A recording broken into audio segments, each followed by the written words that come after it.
Real time में आ रहे हैं। इस मिशन में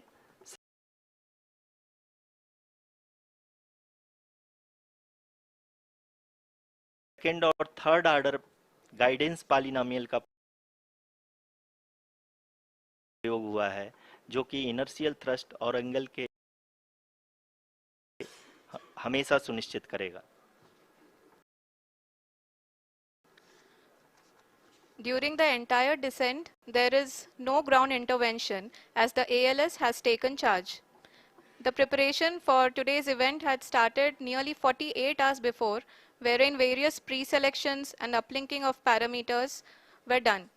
We can see that the vertical velocity of the lander module has been brought down. It is continuously coming down. And the ALS had already been initiated 1 hour before the scheduled time of the power descent start. Following this, the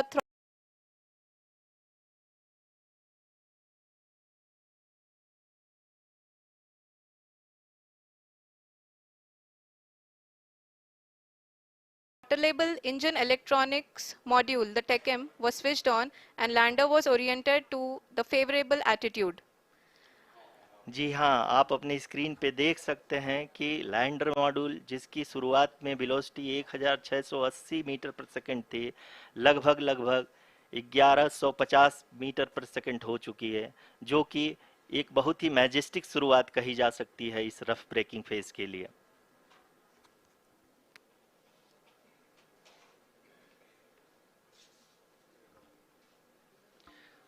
यहाँ पे मैं आपको ये भी बताते चलूँ कि आप अपने स्क्रीन पे देख सकते हैं कि द लैंडर मॉड्यूल का आल्टीट्यूड धीरे धीरे अब कम होता हुआ दिख रहा है, और जो कि एक्सपेक्टेड भी है।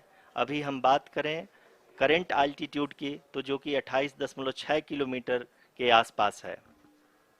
आप स्क्रीन पर ये भी देख सकते हैं Chandrayaan-3 lander imager display.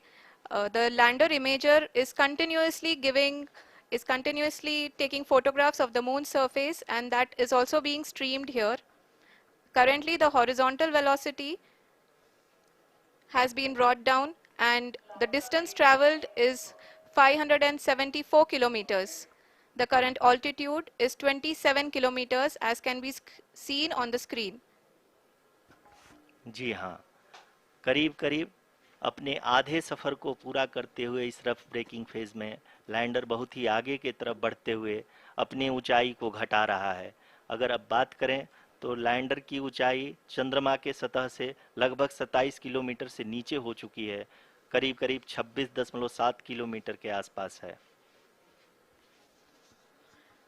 The next phase after the rough braking phase is the attitude hold phase, which will be for a duration of nearly 10 seconds. The lander will be oriented such that both the altimeters will be looking exactly towards the moon's surface. At the end of this attitude hold phase, height measurement update to navigation system will be given from the laser and car band altimeters. Currently, we are in the middle of the rough braking phase. जी हाँ, अगर हम ध्यान से देखें तो लगभग 8 minute की यात्रा के बाद लैंडर अपनी हॉरिजेंटल वेलोसिटी को लगातार कम करते हुए अपनी ऊंचाई, अभी की ऊंचाई के समय 24 किलोमीटर की ऊंचाई प्राप्त कर चुका है।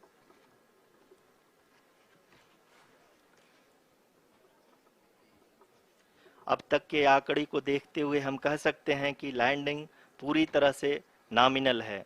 यहाँ पर हम देख सकते हैं कि हॉरिजेंटल वेलोसिटी लगातार कम होती हुई दिख रही है।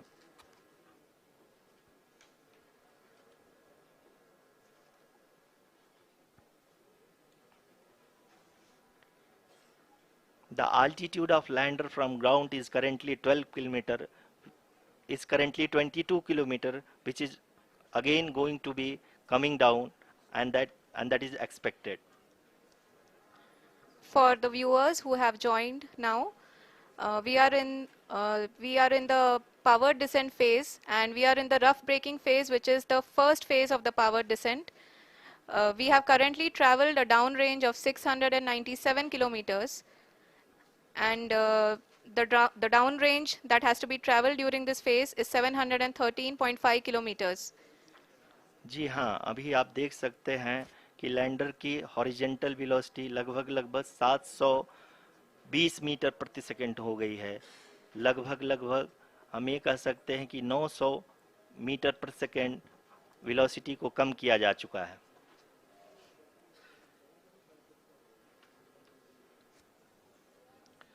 At the same time, we can see the altitude of the lander is just 17.8 kilometer from the moon surface, which is going to be around 7.4 at the end of the rough braking phase.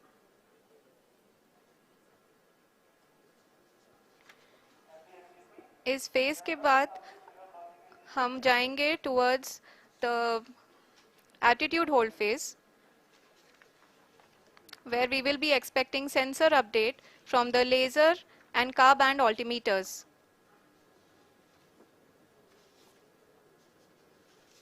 We can see the visualization of the lander module moving towards the moon's surface. The current altitude is nearly 15.2 kilometers and the distance traveled is 754 kilometers. We can also see the image that the lander imager camera has been providing. जी हाँ, इस rough breaking phase के दौरान 800 Newton के चारों throttle engine अपने कार्य को पूरी तरह से अंजाम दे रहे हैं और लैंडर के हॉरिजॉन्टल वेलोसिटी को लगातार कम कर रहे हैं। अब तक लैंडर लगभग लगभग अपने 75 से 80% की यात्रा को पूरा कर चुका है।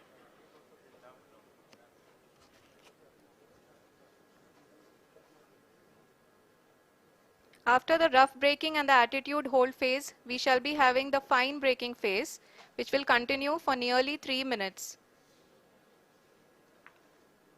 The whole phase is being driven by the autonomous landing sequencer and there is no intervention from ground. जी हाँ आरुषि, अभी आप अपनी स्क्रीन पे देख सकती हैं कि जो करंट आल्टीट्यूड है चंद्रमा के सतह से लगभग लगभग 10 किलोमीटर के आसपास है। जी हाँ, हम अपने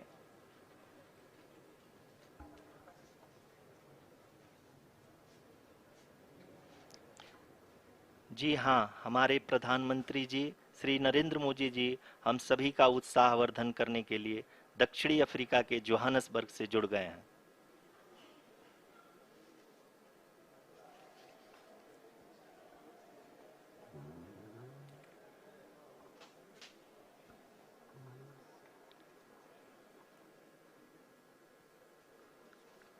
Yes, we are privileged to have with us Honorable Prime Minister of India, Shri Narendra Modi ji, who has joined us from South Africa's Johannesburg to encourage us.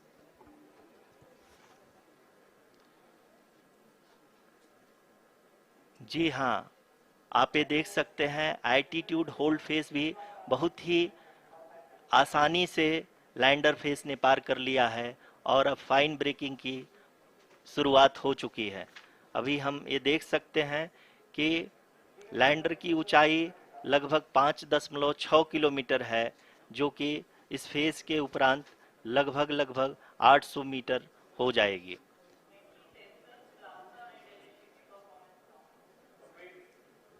We can hear from the mission operations team that the sensors are performing nominally, and we are currently in the midst of the fine braking phase, which is going to continue for 3 minutes, and the altitude is going to be reduced to nearly 800 meters at the end of this phase. जी हाँ, जैसा कि आरुषि जी ने बताया कि लगभग 3 minute के उपरांत lander की हाइट लगभग 800 मीटर वर्टिकली होगी और यहाँ पे लैंडर की horizontal velocity, vertical velocity, even down range भी लगभग लगभग शून्य होगा। We can see the visual of the lander module, and we can see that the downrange traveled is nearly 831 kilometers.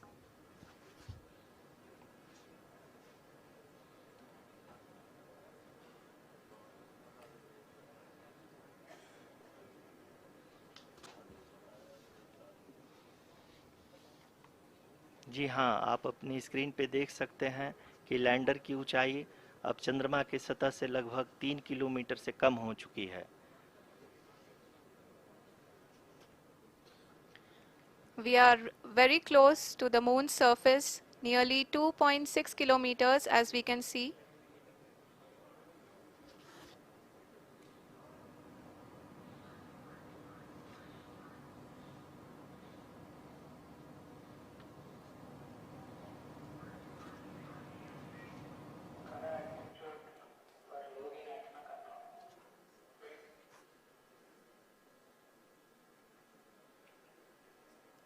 जी हाँ, अभी आप देख सकते हैं कि लैंडर की ऊंचाई लगभग लगभग 1 किलोमीटर के आसपास है।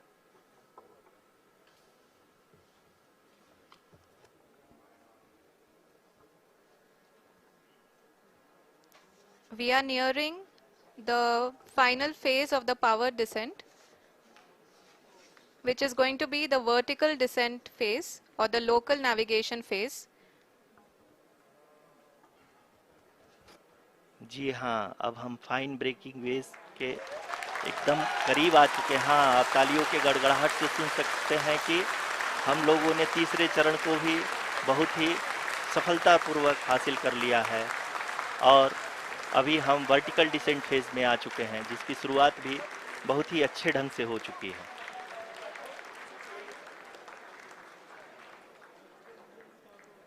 Lot of applause indicates that till now the performance has been nominal. We are in the vertical descent phase 1. The altitude is being brought down from 800 meters and we are nearing and approaching the lunar surface. जी, आप अपने screen पे देख सकते हैं कि lander का height लगातार कम होता जा रहा है। इस समय हम लैंडिंग साइट के जस्ट ऊपर हैं और इस समय इसकी ऊंचाई लगभग लगभग 600 मीटर के आसपास है। इस फेज के दौरान लगभग 150 मीटर के ऊंचाई पे पहुंचने के बाद लैंडर अगेन लगभग 20 से 22 सेकंड के लिए हॉवरिंग करेगा। We are above the landing site. The horizontal as well as the vertical velocity is now being constantly reduced and the lander module has begun its descent towards the landing site.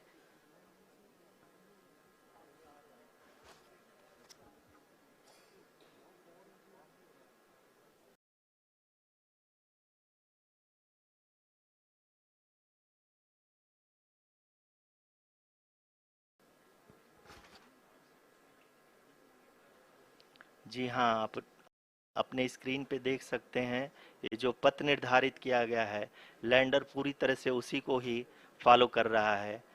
इस समय हम लगभग 200 metre की height से भी कम आ चुके हैं।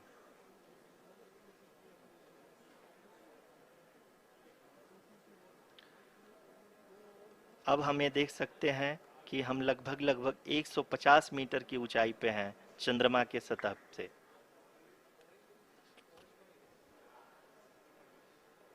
We are approaching the vertical descent phase 2, which will have the lander module hovering at nearly 150 meters above ji the हाँ, lunar surface. जी हाँ, आप इस तालियों के गड़गड़ाहट को सुन सकते हैं, जो कि सेकंड हाइब्रिड फेज के कंप्लीट होने के बाद इन सारे वैज्ञानिकों के द्वारा की जा रही है।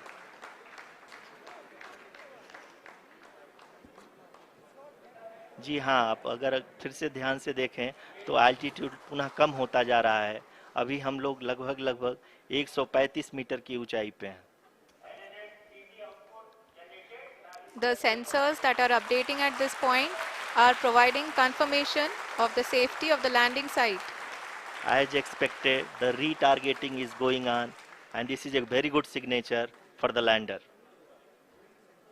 अभी आप ये देख सकते हैं कि लैंडर की ऊंचाई लगभग 65 मीटर के आसपास बची हुई है।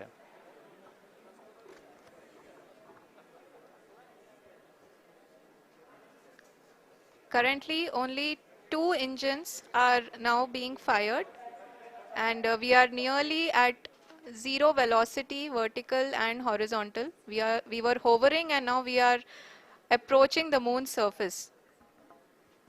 धीरे धीरे लैंडर की वेगमान को कम किया जा रहा है और हम अब लगभग 50 मीटर से भी कम आ चुके हैं.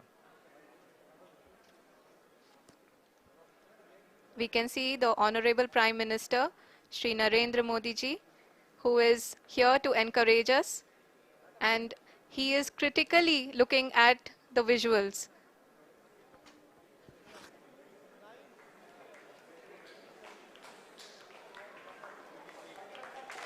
जी हाँ, आप अपने स्क्रीन पे देख सकते हैं कि हम lander module. People are applauding. Let lander us all module wait to hear from the Secretary Department of Space and Chairman ISRO, Shri S. Somnath. Lander module पूरी तरह से सेफली और सॉफ्टली चंद्रमा के सतह पे लैंड हो चुका है.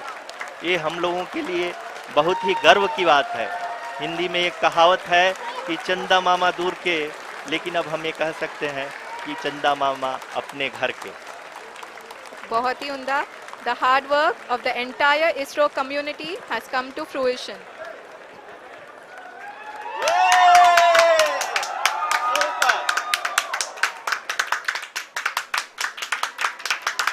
आदरणीय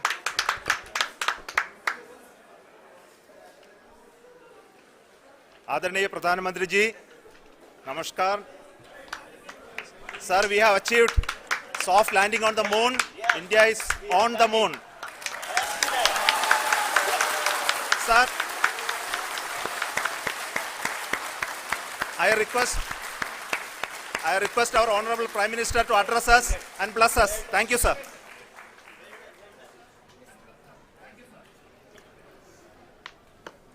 मेरे प्यारे परिवारजनों, जब हम अपनी आंखों के सामने ऐसा इतिहास बनते हुए देखते हैं तो जीवन धन्य हो जाता है. ऐसी ऐतिहासिक घटनाएं राष्ट्र जीवन की चिरंजीव चेतना बन जाती है. ये पल अविस्मरणीय है. ये क्षण अभूतपूर्व है. ये क्षण विकसित भारत के शंखनाद का है. ये क्षण नए भारत के जयघोष का है. ये क्षण मुश्किलों के महासागर को पार करने का है. ये क्षण जीत के चंद्र पथ पर चलने का है. ये क्षण 140 करोड़ धड़कनों के सामर्थ्य का है. ये क्षण भारत में नई ऊर्जा, नया विश्वास, नई चेतना का है. ये क्षण भारत के उदयमान भाग्य के आह्वान का है. अमृत काल की प्रथम प्रभा में सफलता की ये अमृत वर्षा हुई है. हमने धरती पर संकल्प लिया और चांद पर उसे साकार किया. और हमारे वैज्ञानिक साथियों ने भी कहा, India is now on the moon. आज हम अंतरिक्ष में नए भारत की नई उड़ान के साक्षी बने हैं. साथियों, मैं इस समय ब्रिक्स समिट में हिस्सा लेने के लिए दक्षिण अफ्रीका में हूं. लेकिन हर देशवासी की तरह मेरा मन चंद्रयान महाअभियान पर भी लगा हुआ था. नया इतिहास बनते ही हर भारतीय जश्न में डूब गया है। हर घर में उत्सव शुरू हो गया है। हृदय से मैं भी अपने देशवासियों के साथ, अपने परिवारजनों के साथ इस उमंग और उल्लास से जुड़ा हुआ हूं। मैं टीम चंद्रयान को, इसरो को और देश के सभी वैज्ञानिकों को जी जान से बहुत बहुत बधाई देता हूं, जिन्होंने इस पल के लिए वर्षों तक इतना परिश्रम किया है। उत्साह, उमंग, आनंद और भावुकता से भरे इस अद्भुत पल के लिए मैं 140 करोड़ देशवासियों को भी कोटि कोटि बधाइयां देता हूं। मेरे परिवारजनों, हमारे वैज्ञानिकों के परिश्रम और प्रतिभा से भारत चंद्रमा के उस दक्षिणी ध्रुव पर पहुंचा है, जहां आज तक दुनिया का कोई भी देश नहीं पहुंच सका। अब आज के बाद से चांद से जुड़े मिथक बदल जाएंगे, कथानक भी बदल जाएंगे और नई पीढ़ी के लिए कहावतें भी बदल जाएगी। भारत में तो हम सभी लोग धरती को मां कहते हैं और चांद को मामा बुलाते हैं। कभी कहा जाता था, चंदा मामा बहुत दूर के हैं। चंदा मामा बहुत दूर के हैं। अब एक दिन वो भी आएगा जब बच्चे कहा करेंगे, चंदा मामा बस एक टूर के हैं। Friends, on this joyous occasion, I would like to address all the people of the world, the people of every country and region. India's successful moon mission is not just India's alone. This is a year in which the world is witnessing India's G20 presidency. Our approach of one earth, one family, one future is resonating across the globe. This human-centric approach that we present and that we represent has been welcomed universally. Our moon mission is also based on the same human-centric approach. Therefore, this success belongs to all of humanity, and it will help moon missions by other countries in the future. I am confident that all countries in the world, including those from the global south, are capable of achieving such feats. We can all aspire for the moon and beyond. मेरे परिवारजनों, चंद्रयान महाअभियान की ये उपलब्धि भारत की उड़ान को चंद्रमा की कक्षाओं से आगे जाएगी। हम हमारे सौर मंडल की सीमाओं का सामर्थ्य परखेंगे और मानव के लिए ब्रह्मांड की अनेक संभावनाओं को साकार करने के लिए भी जरूर काम करेंगे। हमने भविष्य के लिए कई बड़े और महत्वाकांक्षी लक्ष्य तय किए हैं। जल्द ही सूर्य के विस्तृत अध्ययन के लिए ISRO Aditya L1 mission launch करने जा रहा है। इसके बाद शुक्र भी इसरो के लक्ष्यों में से एक है। गगनयान के जरिए देश अपने पहले ह्यूमन स्पेस फ्लाइट मिशन के लिए भी पूरी तैयारी के साथ जुटा है।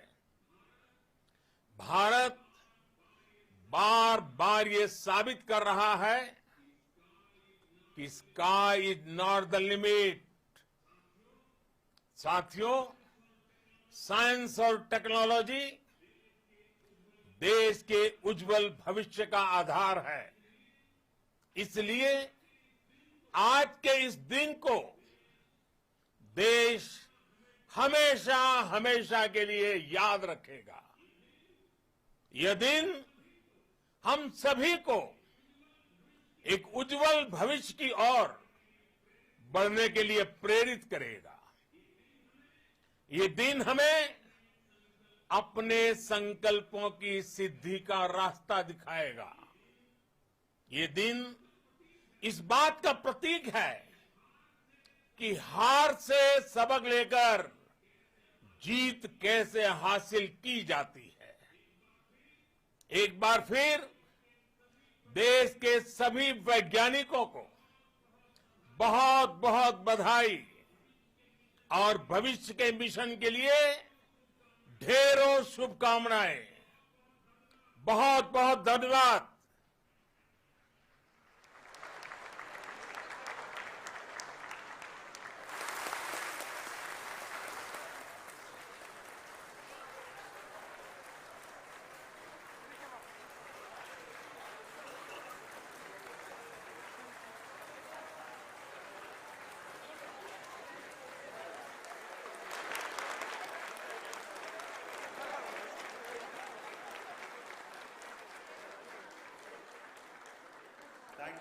Thank you, Adaraniya Pradhan Mantri ji, for being part of our journey to this success.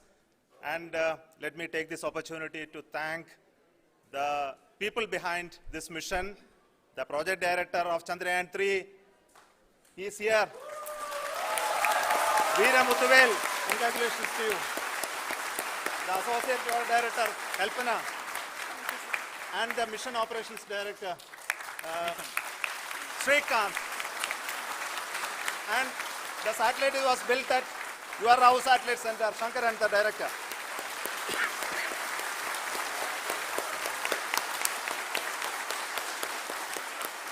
Thank you, sir. Hello.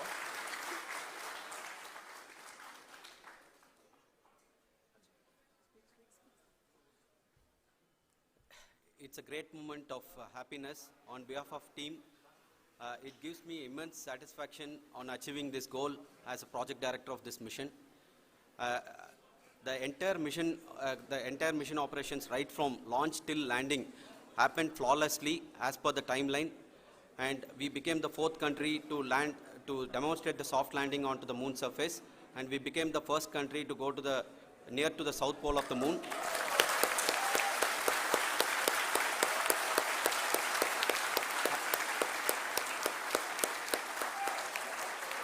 I take this opportunity to thank navigation, guidance and control team, propulsion team, sensors team and all the mainframe subsystems team who have brought success to this mission. I also take the opportunity to thank the Critical Operations Review Committee for thoroughly reviewing the mission operations right from launch till this date. The target was on spot because of the review process. I also thank the ISRO higher management right from Chairman ISRO, Director URSC, and all the center directors and higher ISRO officials. And finally, my thanks to the Chandrayaan-3 project executives spread across the ISRO centers. Thank you.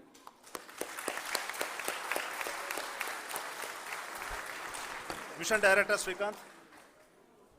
It gives me an immense pleasure to be part of Chandrayaan-3 and acting as Mission Director. I would like to thank each and every team member who has supported in carrying out all the mission operations flawlessly. And I would like to thank my senior management, Chairman ISRO, Director URSC, my senior colleagues and my team members for carrying out and supporting all the things carrying out in a proper way. Thank you very much. Associate Project Director Kalpana. Good evening to all. This will remain the most memorable and the happiest moment for all of us, for our team Chandrayaan-3. We have achieved our goal flawlessly. From the day we started rebuilding our spacecraft after Chandrayaan-2 experience, it has been breathe in, breathe out Chandrayaan-3 for our team. And starting from the reconfiguration to all the special tests and the simulations we have conducted meticulously. And this has been possible only because of our immense effort from our Chandrayaan-3 team. And of course, with the guidance from our Chairman ISRO, our directors, and all our experts. With all this, it has been possible. Thank you, one and all. Thank you for all the minutest help which has been provided from all the areas of departments. Thank you. Thank you.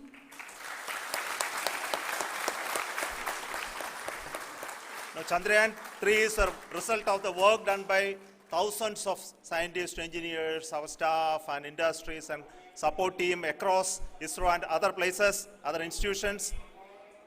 And Shankaran has been the lead of the center which integrated all of these efforts in the last so many years. So I request him to speak on behalf of all of you.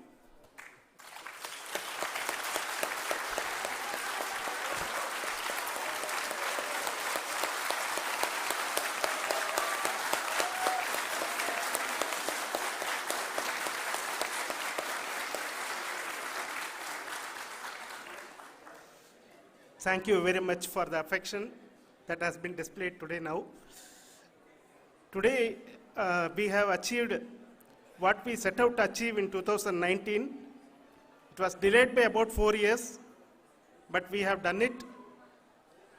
When Chandrayaan-3 was launched, after the separation of the spacecraft from launch vehicle, I said, I will speak the rest of the things after the soft landing. So here I will take a couple of minutes to tell the tremendous amount of effort that has been put in by the entire project team. When I say project team, it is not just only the project director and associate project director. Of course, they are the face of the project. They have been living, sleeping, eating, breathing Chandrayaan for the last 4 years. They have been supported by such a large number of people, particularly in the navigation, guidance and control area, propulsion system. This area, the amount of effort that has been put by people, the number of simulations that have been done, the number of reviews they have gone through, the amount of criticism they faced and overcome that. It is, as a person who has been watching this for the last 4 years along with them, my heart goes out for them. The amount of effort is tremendous. That is what ISRO is all about. That is what our organization has taught us to do. Now today, this success has put us even more higher responsibility, as the Honorable Prime Minister was telling, because we have set the bar now so high.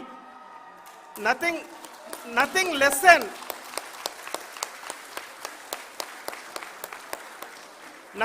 spectacular than this is going to be inspiring for any of us in the future. So as the Honorable Prime Minister mentioned, we will be now looking at putting the man in space, putting a spacecraft around Venus, and landing a craft in Mars.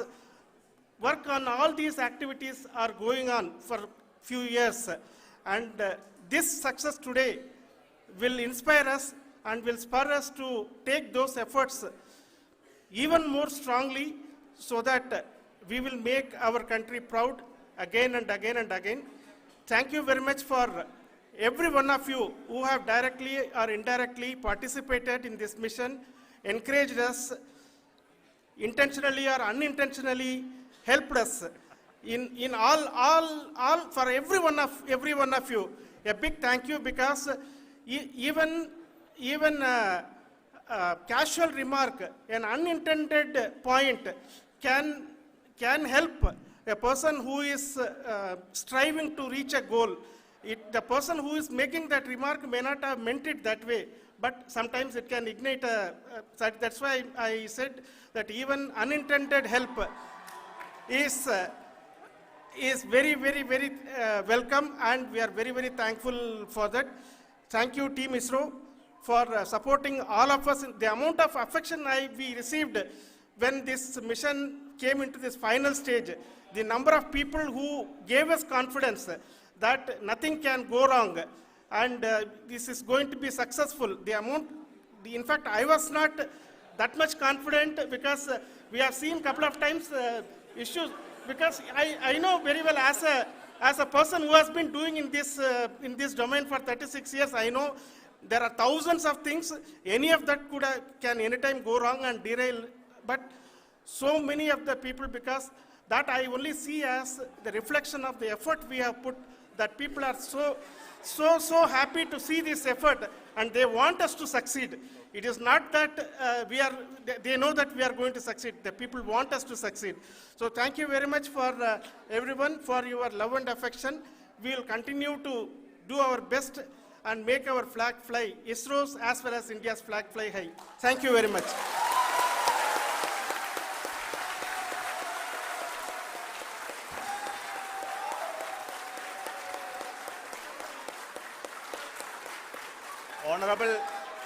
Honorable Prime Minister called me and conveyed his greetings to each one of you and your family, for the wonderful work you did in ISRO.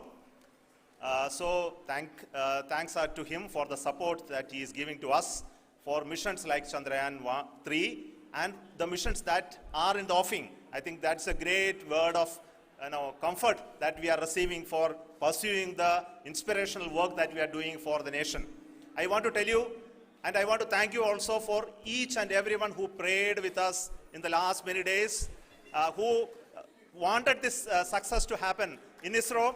I thank all those people all around the country and maybe beyond the country for their blessings and wishes and affection that he has given to each one of us for doing this work for the last so many years. I want to specifically thank some senior people who have been standing with us, especially the name of Kiran Kumar sir and Mr. Kamalakar,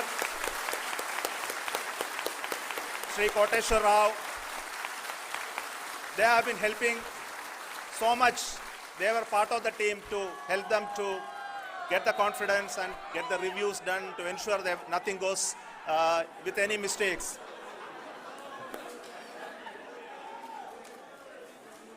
And of course, this is not the work of us alone. This is a work of a generation of ISRO leadership and ISRO scientists.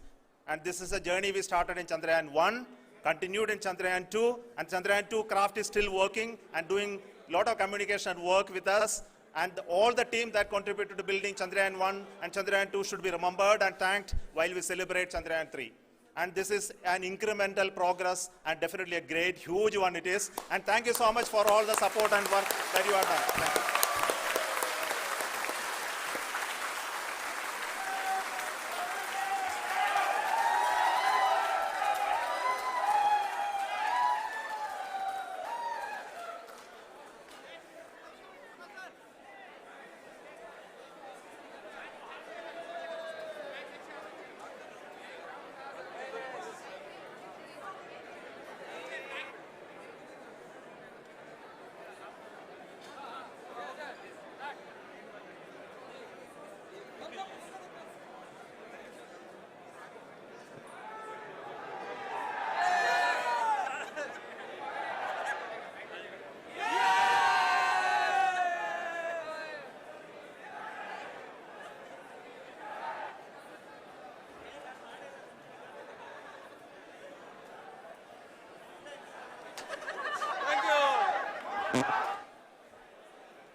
Making a presentation, we request you to please take your seat here in front.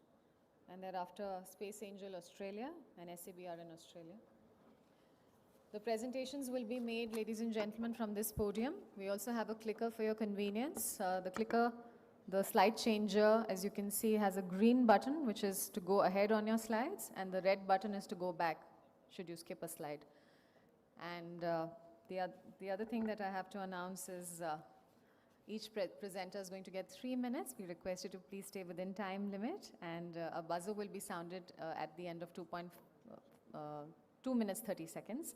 So that will alert you when you have 30 seconds remaining. Additionally, there's going to be a timer running on the topmost right corner of your screen for you to assess time.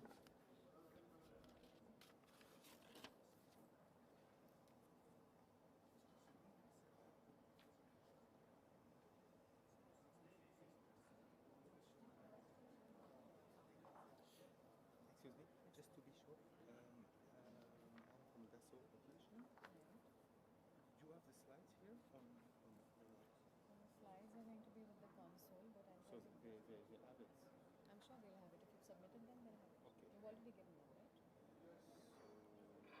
Okay. I mean, this sixth actually, because first we have industry bodies. Okay.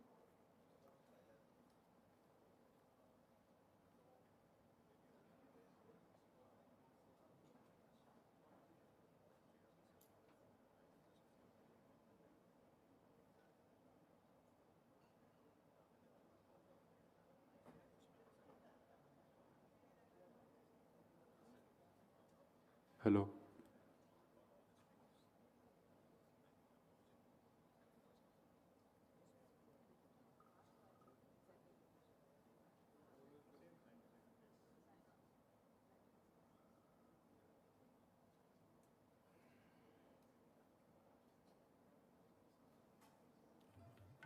Welcome back, ladies and gentlemen. We are now starting with the Space Business Connect session. In this session, we have actually invited overseas and Indian companies to make a pitch about their companies. We have a total of 49 companies as well as 2 industry associations whose representatives are going to be making a pitch presentation. As I said earlier, we request each speaker to be brief and complete their talk in under 3 minutes. Before we begin with the pitch presentation session, we'd like to extend a very warm welcome to Dr.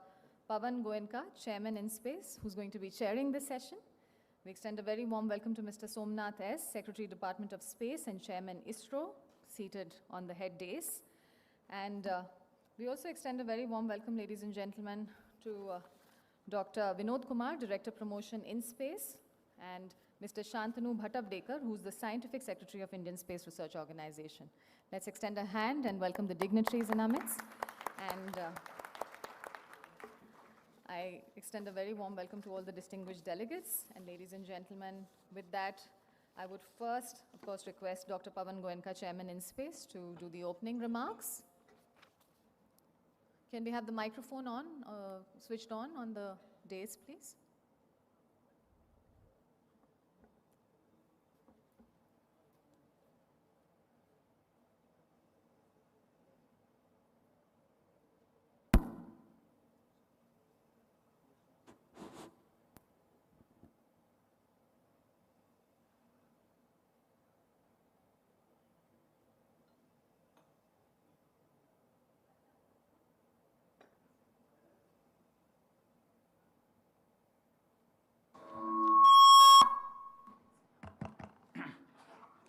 Good afternoon, everyone.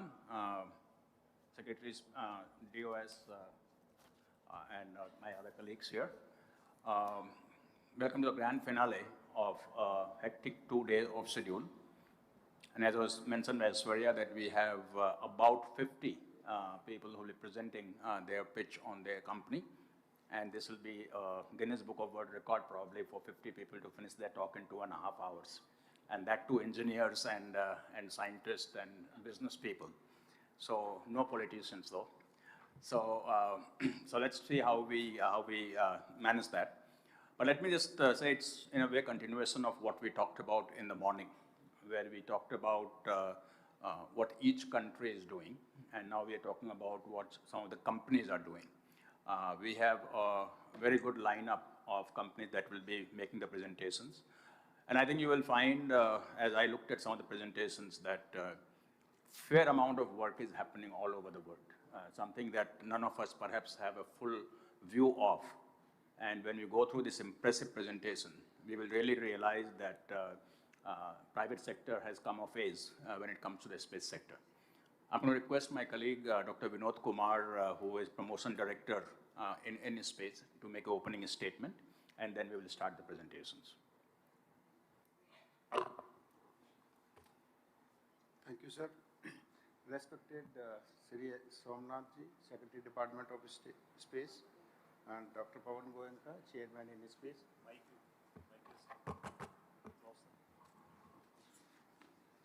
Ladies and gentlemen, very good afternoon. On behalf of G20 SELM Organizing Committee, I extend a warm welcome to all of you to this amazing Space Business Connect session. During this session, this presentation are planned by global space industry. It is indeed a very significant day as we gather here to witness the cutting-edge innovation and capabilities of space industries from around the world. Friends, we are witnessing a new space era in human history where the space industries are working to revolutionize our understanding of the universe. I am honored to be here before you all as we embark on this journey that we shape the future of space explorations. It is truly inspiring to witness the incredible growth and potential of the global and Indian space industry. The blossoming Indian space industry has garnered worldwide attention and admiration in recent times. You should have read a recent article in New York Times, Explosive Growth of Indian Space Tech Startups. I am pleased to see that out of total 50 plus presentation, over 60% are from Indian industry. Your dedication, ingenuity, and relentless pursuit of excellence have positioned Indian space sector to be reckoned with within the global space community. Friends, the space industry with its ever-expanding opportunities has the power to transform not only the understanding of our universe, but also everyday lives of here on the Earth. Under various verticals of space, I would like to express my gratitude to the G20 SELM Organizing Committee for this initiative. Your commitment to nurturing the space ecosystem is commendable, and we are privileged to have your unwavering support.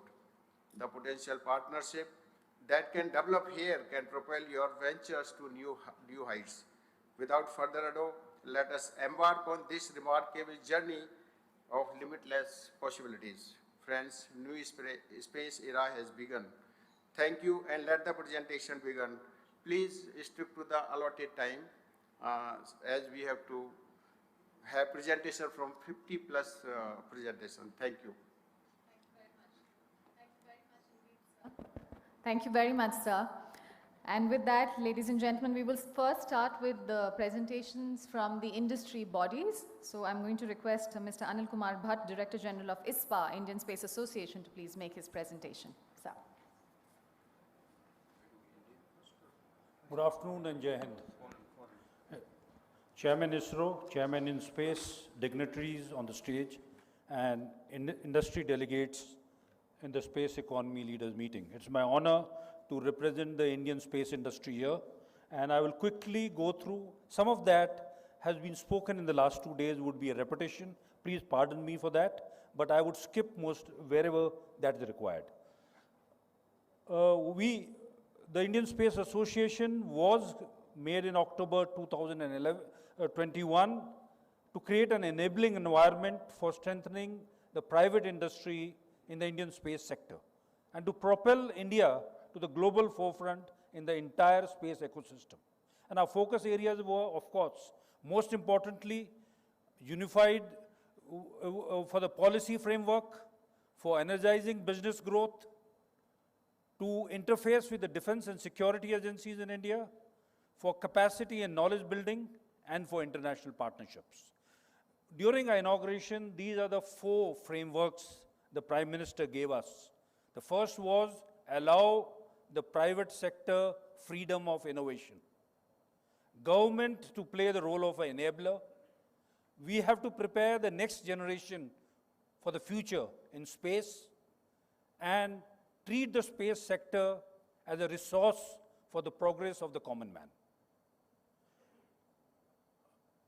We today have these members I am flashing to you to just flash to you the major industry players in space which are there in India. 7 of our founding members, 9 of our core members, all of these have been suppliers of components or vendors to ISRO. And now we are looking at them to evolve as independent entities to do end-to-end work in space. We have associated members also, which are also some of them international companies, and we have a large number of startups. Putting them as per their expertise, this is how the upstream, midstream, and downstream looks in India.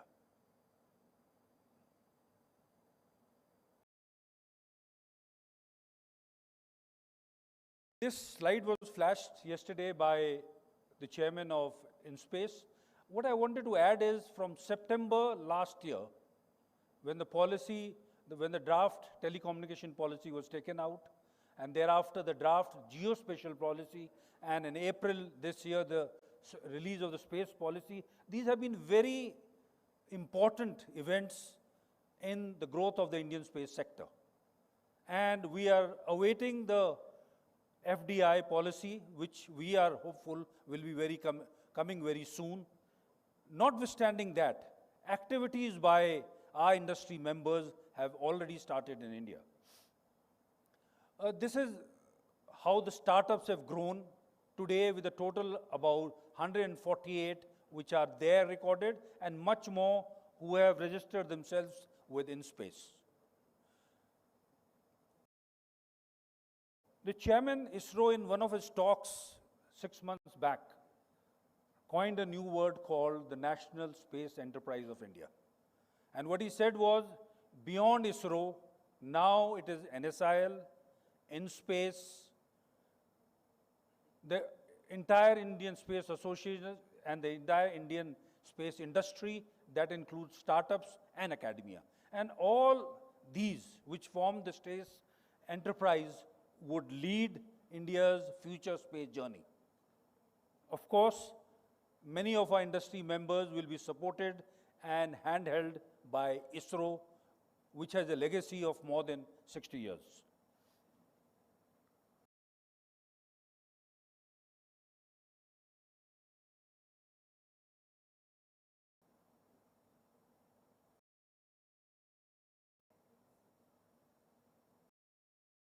Move the next slide, please.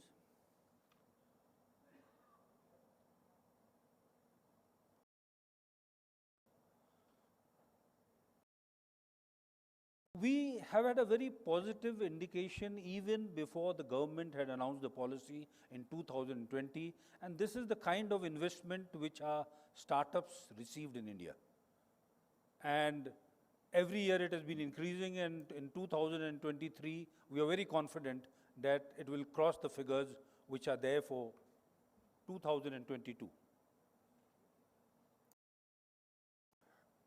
Some of this was again flashed by my chairman, but I would like to highlight to you some of the major activities which has happened is, of course, firstly is the signing of the contract for the PSLVs, 5 PSLVs, with HAL and L&T consortium. Then is Skyroot, which was a startup which just came up in 2018 and was able to launch in November 15, 2021. Agnikul is another company which is making a 3D printed semi-cryogenic engine which has been tested on ground, and we hope they would be launching very soon this year. We had a historical launch of 72 satellites in 2 launches for OneWeb, which happened last year and this year in April. Digantara, again a startup, has successfully launched the world's first commercial space-based weather monitoring systems. Pixel has been able to launch 3 satellites and has also got a contract from NRO in USA. Dhruva has launched 2 nano satellites, while Nelco and Telesat are successfully have had a demo on LEO in India. Ajista, just in June, on 10th June, has launched their first satellite. This is just some of the many successes we have had in the last 1 year after the new policy was announced. And in all this, hand-holding by ISRO and support from InSpace has been a very, very major and important factor in the growth of our private sector. These are the other activities which have happened. I'll not go through each one of them.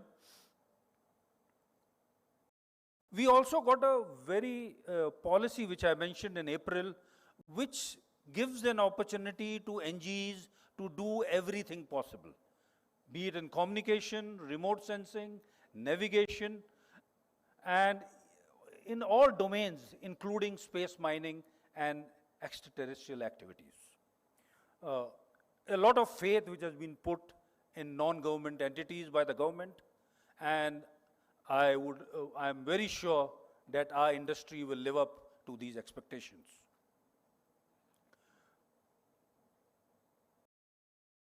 We have released certain documents. This document I just wanted to highlight. We had got, with ENY, we had got a study done last year on what is the overall Indian space economy compared to the world one, and the figures by their prediction by 2025, we would have an economy of about 13 billion. In various segments, the figures are given there. Of course, launch vehicles would be the least, about 1 billion. This is what the division of the sectors and the likely percentages growth which are likely to happen in satellite manufacture, launch services, ground segments, and satellite services. The largest growth, of course, would be in the launch services. We have also done a study. We had a meeting along with US and IIT Madras, where we were looking at the association of all space entrepreneurs in the Indo-Pacific. We all met there and we agreed that we would be making an association for all of us being together. On the aspect of space technology parks, many of our states in India have been moving in it. Kerala, Gujarat, Trivandrum, where at one spot they are providing all the opportunities for our space industry companies and especially the startups. We in ISRO, ISPA carry out two conclaves. One is the Indian Space Conclave, which we started last year, and we had the Minister and Chairman ISRO there to support us, and a defense space symposium where we looked into what all the defense forces would require, all the three services, and we have been able to get 75 defense challenges for the industry from the Ministry of Defense. We would be having the next conclave from 4th to 6th October this year, and we would welcome all of you for that. I finish here. Thank you. Jai Hind.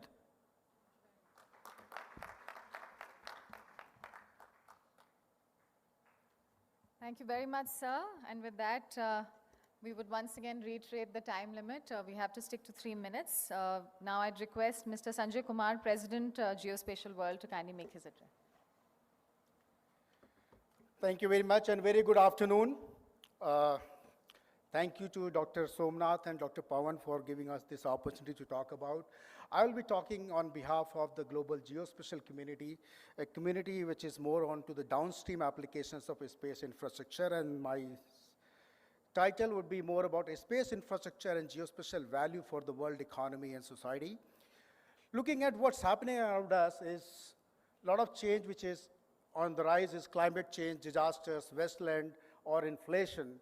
And the consequence of that is depleting agrofields, water scarcity, depleting natural resources, flora and fauna, and very important, depleting wealth of the nations.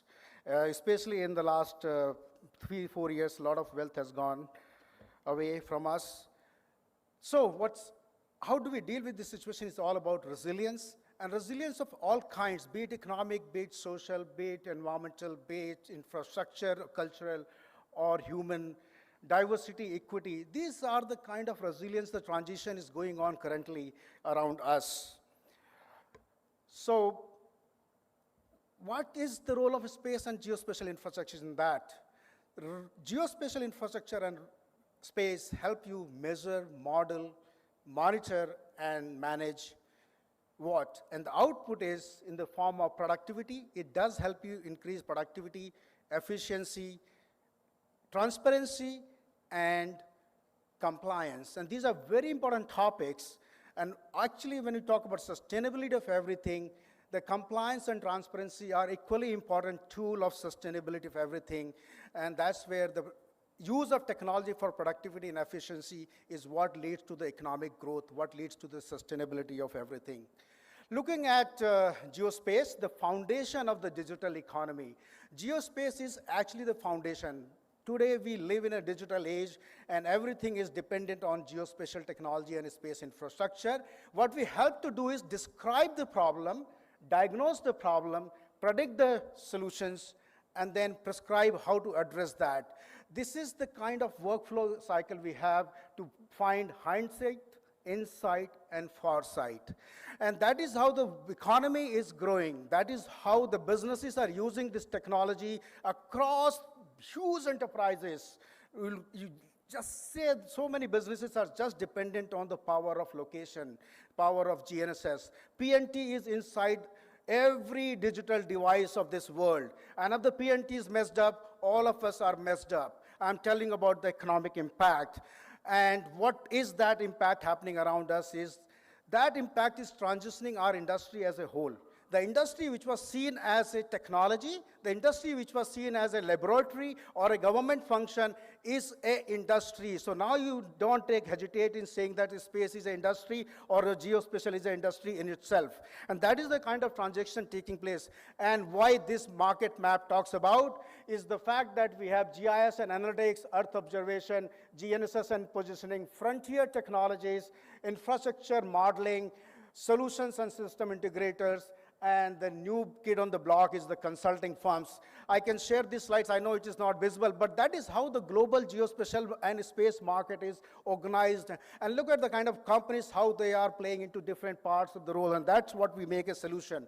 And this slide, it talks about the $202 billion of investment in the last 3 years around geospatial and space. I heard about $100 billion investment, which has been said by various speakers in this summit. But where does other $102 billion comes in? That other $102 billion comes in actually from the location and geospatial investments. Host of investments is going on across the location companies, across the 3D modeling companies, across the indoor GIS companies, across the every aspect of living where we are making use of this technology. This industry is actually growing nowhere less than 17 to 20% CAGR every year. Just depends how do you want to define, how do you want to scope it up. That is what is the scope and definition is what makes you believe or not believe, or rather further believe.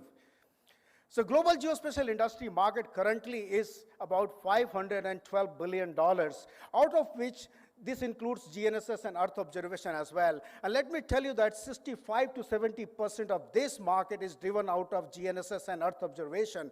And GNSS is almost 55% of that model.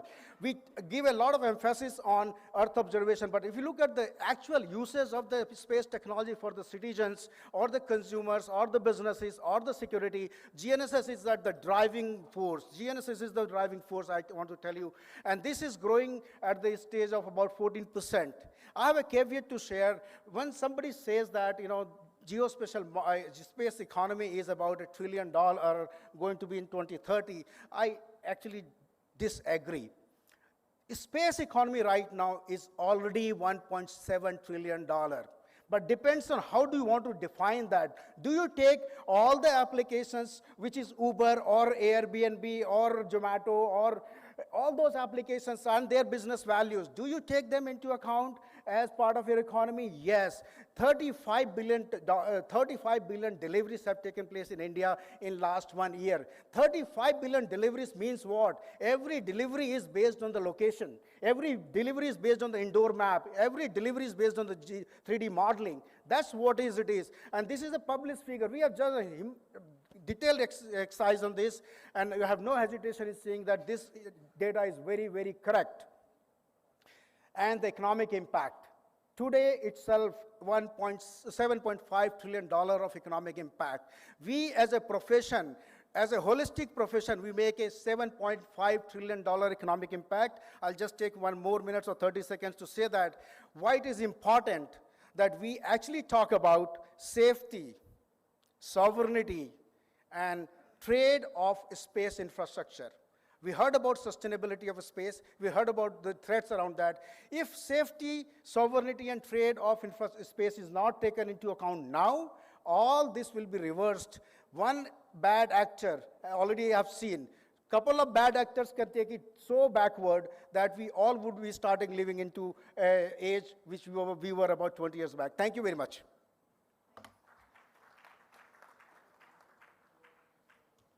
Ladies and gentlemen, I'm now going to request PT Pacific Satellite Nusantara Indonesia, and to all the speakers, the presenters, I'd like to inform you once again now that we have a buzzer which is going to sound at the end of 2 minutes 30 seconds, and so that will alert you that you have 30 seconds remaining. You will also have on the top right of all screens the countdown timer running so that you're aware of time. Let me now invite PT Pacific Satellite Nusantara Indonesia. Sir, you can also do it from here.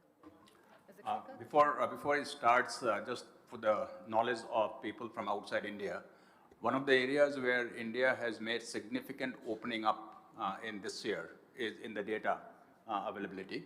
Geospatial policy was launched earlier the year, and space policy, and both have now made the space data very easily accessible to anyone and everyone.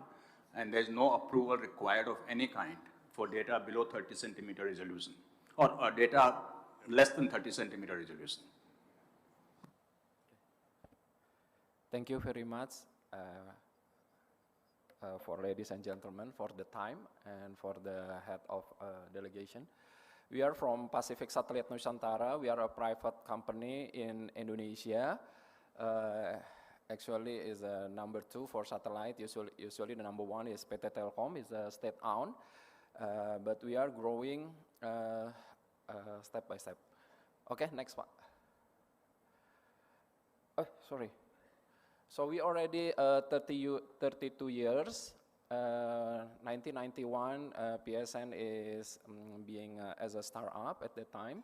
Then we are operating for the beginning as a incline orbit satellite because we don't have money. So we are, but we try to giving solution in the rural area with the motorized antenna and everything underdeveloped by ourselves to make it incline as a business. And then the second, in 2000, we are together with Lockheed Martin is become MSS, Mobile Satellite Services, at that time as for L-band.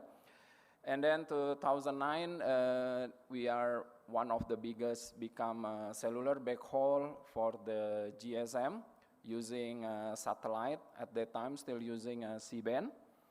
And 2016, we are complete MBO, means management by objective, means we are finished our financings, we changed our management. So then from that time, we have resources that to change all the platform of PSN. After that, 2019, we start Nusantara-1. This is the first HTS for Indonesia, even already have a IP star at that time. And then after that, 2020, we launched Nusantara-2 from this collaboration with China. 2019 is collaboration with SSL from US, thank you.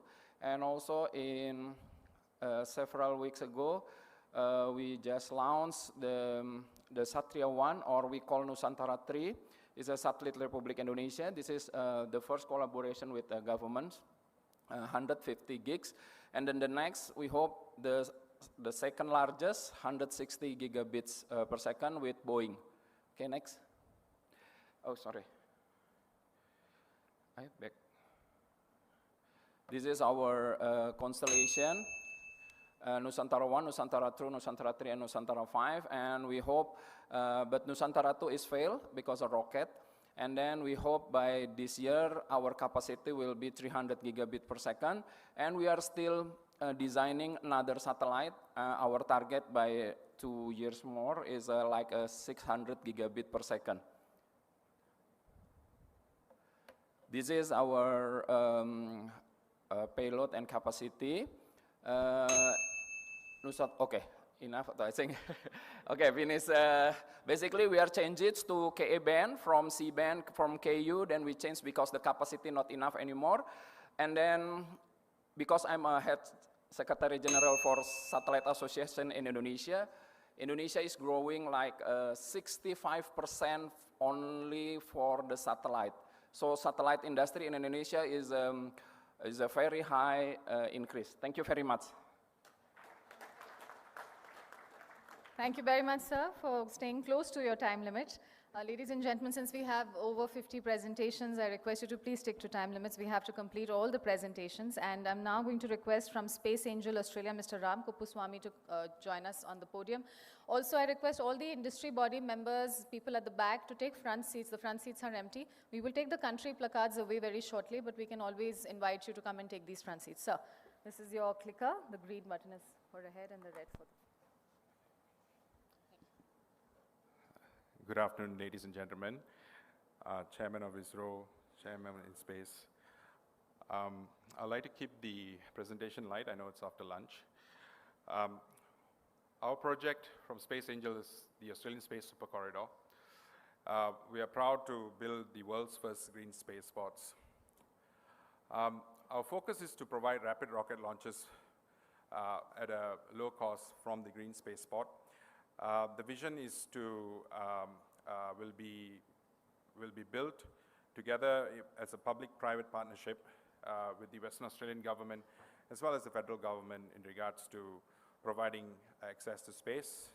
Our project is currently listed on the WA Western Australian Investment government website at the moment, and you can get more information from that.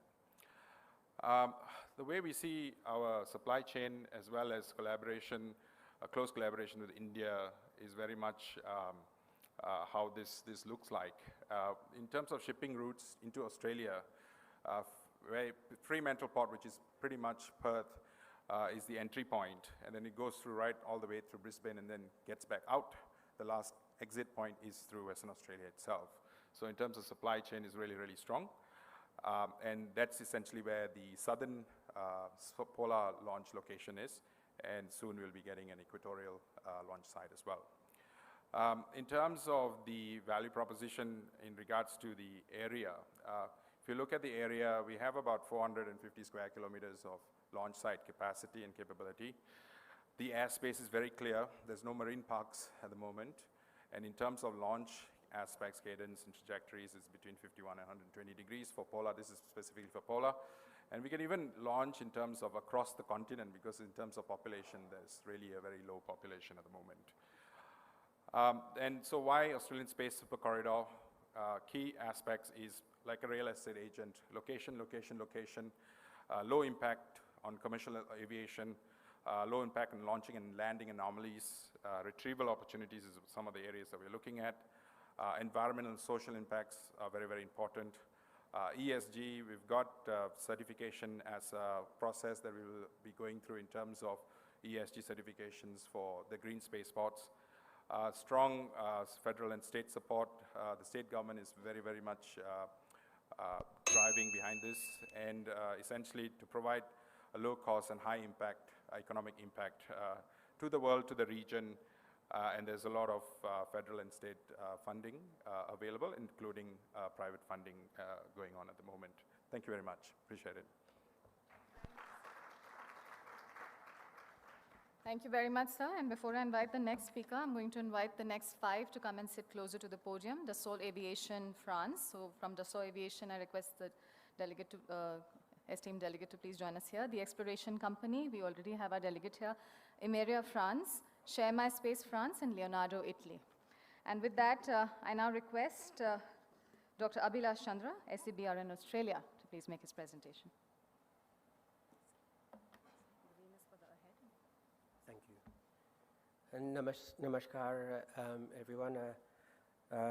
Dr. Somnath, Chairman of ISRO, Dr. Goenka, Chairman of InSpace. I'd like to thank you for inviting me here to be part of G20. Past 24 hours have been amazing, and I really want to thank everybody for that incredible experience. My background, my name is Abhilash Chandra. I'm Indian by descent, 3 generations removed from India, but India is still in my heart. I live in Australia now, so I've got the best of both worlds. I'm a little bit different to most people here. I'm a practicing vascular general and military surgeon. This is my 23rd year of service in the Australian Army. I've been an infantry soldier, medical officer, and now I'm the senior medical officer for 9th Brigade. I'm also an academic, so industry professor at UniSA and Future Industries Institute. And I'm also the founder and managing director of the Sabrin Group of companies. This background gives me a great opportunity to try and help deliver better healthcare to those who are in the world who need it the most. As we all know, 50% or more of the global population do not have access to adequate healthcare. The top left picture on this slide shows how the distribution of healthcare is globally. The darker areas are areas that do not have enough access to healthcare. So at this point, I'd made it my purpose to try and bring better healthcare faster to all the people who really need it. I've been developing the Sabrin eLife Pod. Basically, it's a transportable life sustainment pod that can provide an integrated emergency ICU and operating theatre capability. It can be transported by land, air, space, including the littoral zone, by a variety of different vehicles, which includes trucks, trains, planes, helicopters, amphibious vehicles, and boats. And when we look at starting to colonize extraterrestrial environments like lunar surface and Mars surface, I want to try and have the eLife Pod also providing the best healthcare for our people on extraterrestrial environments. So the eLife Pod is designed to have better diagnostic, better monitoring, and better treatment capabilities. It'll start off with ultrasound and X-ray. Future generations will have CT scanners. It'll have capability of managing airways, transfusing blood, and performing surgery. It'll have advanced telehealth capability, and it'll be built according to United Nations Sustainability Development Goals. I want to work with India to try and build this e-life pod. My goal is to try and get the e-life pod to not only be useful for the Gaganyaan projects in the future, but also try and provide better healthcare for India and the world's poorest as soon as possible, being in line with the one Earth, one family, one future. These are my contact details. Please feel free to contact me with any questions or queries. Thank you very much. Thank you very much, sir. May I invite Dassault Aviation France, Mr. Philippe Da Silva. So, good afternoon. Okay, and thank you for this opportunity to be with you today. I represent Dassault Aviation, a French company, leader and pioneer in the aerospace industry, both in military and in commercial sectors. And we have in this domain a very long history of cooperation with India. In the space sector, we are primarily focused on the design of reusable space planes and lifting bodies, which are at the crossroad of aeronautics and space, and which can benefit the most from mature aeronautical technologies.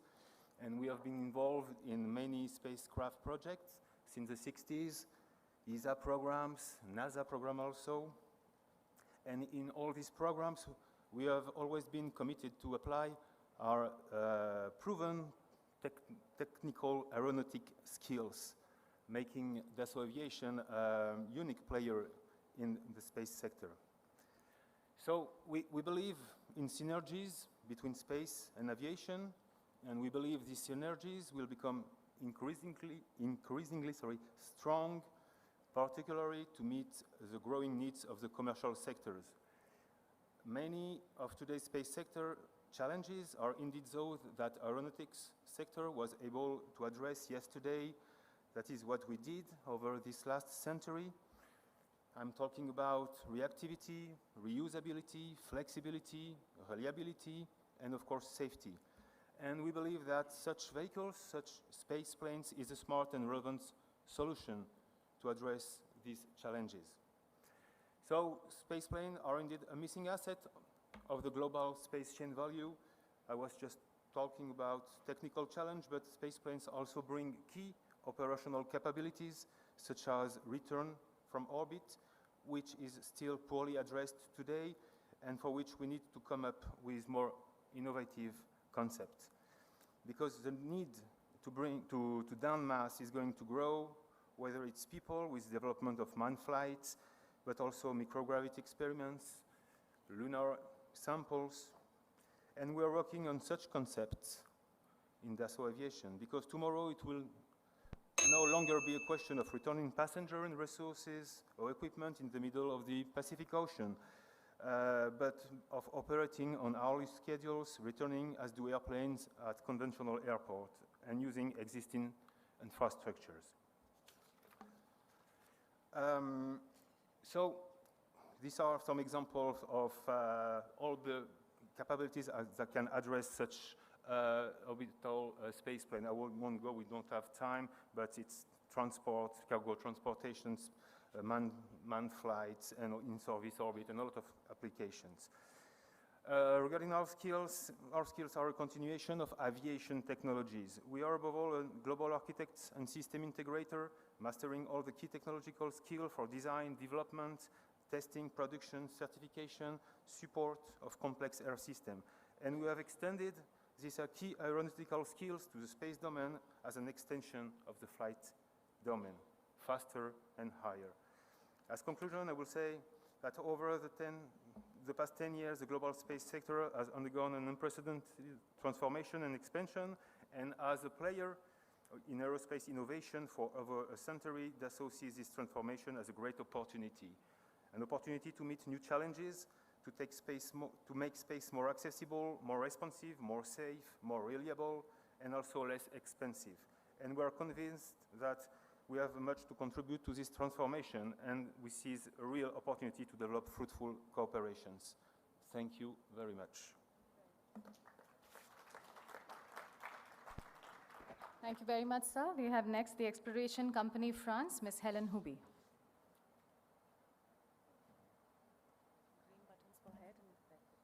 Okay. So, hello everyone, and I'm going to bring you in space. Our mission is to democratize space exploration, so to make it affordable, that is to say accessible from a price point of view, to make it sustainable. We are the first in the world to fly a space capsule with green propellant, and to make it open. We are the first in the world to open source our interface, and we want to be able to serve in a cooperative manner International Space Station, American Space Station, and also Chinese Space Station one day. So you see here basically our vehicle, our vision. Our vision is to make basically orbital vehicle like Volkswagen makes car. Our vehicles are made out of 2 bricks, 1 capsule, which fly to space station around the Earth, fly to space station around the moon, and then comes back and then can be reused, flying with green propellant, a technology that we develop in-house. And the second brick is the trunk, the service module, empty or filled with cargo when we go to space station around the Earth, and when we go to the moon we need additional energy, so we develop in-house a cryogenic oxygen methane engine that enable us to go to the gateway and or to land at lunar surface, and that engine can be refueled in orbit, so hence we can use, for example, the Starship capability as a tank to be able to perform several missions. So these are like cool design, but probably you want to know where we are today. So we started working in September 21. Today we're actually 82 employees because we grew since that slide, so since last week. We've raised around about 55 million euro, which is a record in Europe. We closed the biggest Series A ever raised in Europe by a space company. That when there were war in Ukraine and double-digit inflation. And we are flying this year in October together with India. So thank you then to Radhakrishnan for the excellent cooperation that we've been able to set up with him. So we fly our first baby capsule second week of October, and it will be launched by PSLV. And in 24, we fly our subscale vehicle that will be launched by SpaceX. I want to show you some cool hardware picture, so that you can see that this is real actually. You see on the left-hand side our baby capsule that will be launched here from India, second week of October. You see in the middle the mid-size capsule, which is currently in the manufacturing process. On the bottom of the slide, you see our new integration room in Germany, and you see on the right-hand side the 2 in-house engines that we're developing in-house, green propulsion on the one hand, and oxygen methane for landing at lunar surface. And as a conclusion, I would like to thank again India for this amazing organization and for giving me the opportunity to present to you the Exploration Company, as well as for the great cooperation so that we can launch together this year our first baby capsule, and for the cooperations to come, among them a strong cooperation for the parachute and more to come. Thank you for your attention.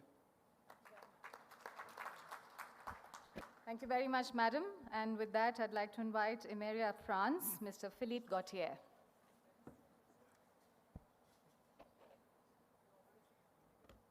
Good afternoon, everybody.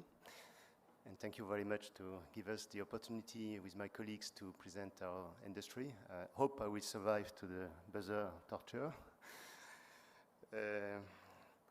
Okay, Emeria in brief. We are a medium-sized company, 70 million of revenue dollars, 400 employees, 3 plants. And to summarize, we have 3 lines of products for space, but not only space, for sky also. Satellites, we design and make small satellite, balloons, and also we have a product line of equipments to make trajectography. Please, next. Oh yes, I have the, I did not understand, excuse me. Up. Okay, fine.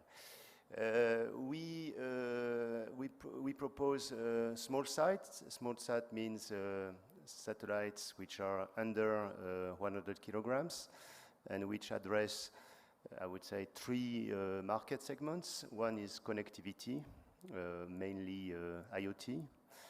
We are providing the satellites for a constellation called Kineis in particular. One product line is for Earth observation, And the third one, up to now, is only dedicated to defense application, is for space surveillance, and we are manufacturing right now 2 satellites for the French MOD to be in a geo-orbital orbit, and the purpose of those satellites is going to protect the key assets that the forces have in a geo-orbit. We have also under development a vehicle to take care about transportation of satellites up to geo-orbit. About the balloons, are systems now which are becoming again, I would say, fashionable. But just focus on the one category of balloons, which are stratospheric balloons. We are developing a maneuvering balloon, which is going to be able to stay at something like 20 kilometers of altitude during 6 months, and to stay stable in regards of the ground, so that there will be a lot of applications, Earth observation, telco, and so on, and it will be available in next year, in fact. And I wanted also to be brief to talk about our last baby. We are also investor. We are trying to move also downstreams for space application, and it has been well said in the presentation before that the business is much growing in that arena. And we have created one year ago a startup which is going to focus on the subject of water, inland water, management of the water, prediction of disasters, with 2 segments. We are going to put in orbit a constellation of satellites to make certain measurements daily on 30,000 points on the Earth. And we have also, of course, a digital segment, which is providing data and services to manage quality and quantity of water. And of course, it's a key subject all around the world. Thank you very much.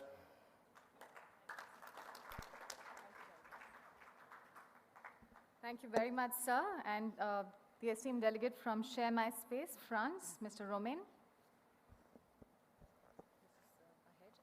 Thank you. Good afternoon, everyone. Dear Chairman, I'm very honored to be here with you and to present to you my company, Share My Space. So we are a French-based company with a global ambition, and we work in the field of space surveillance and space operations safety and security. So we were incorporated in 2017 for one fundamental reason, Earth orbit congestion.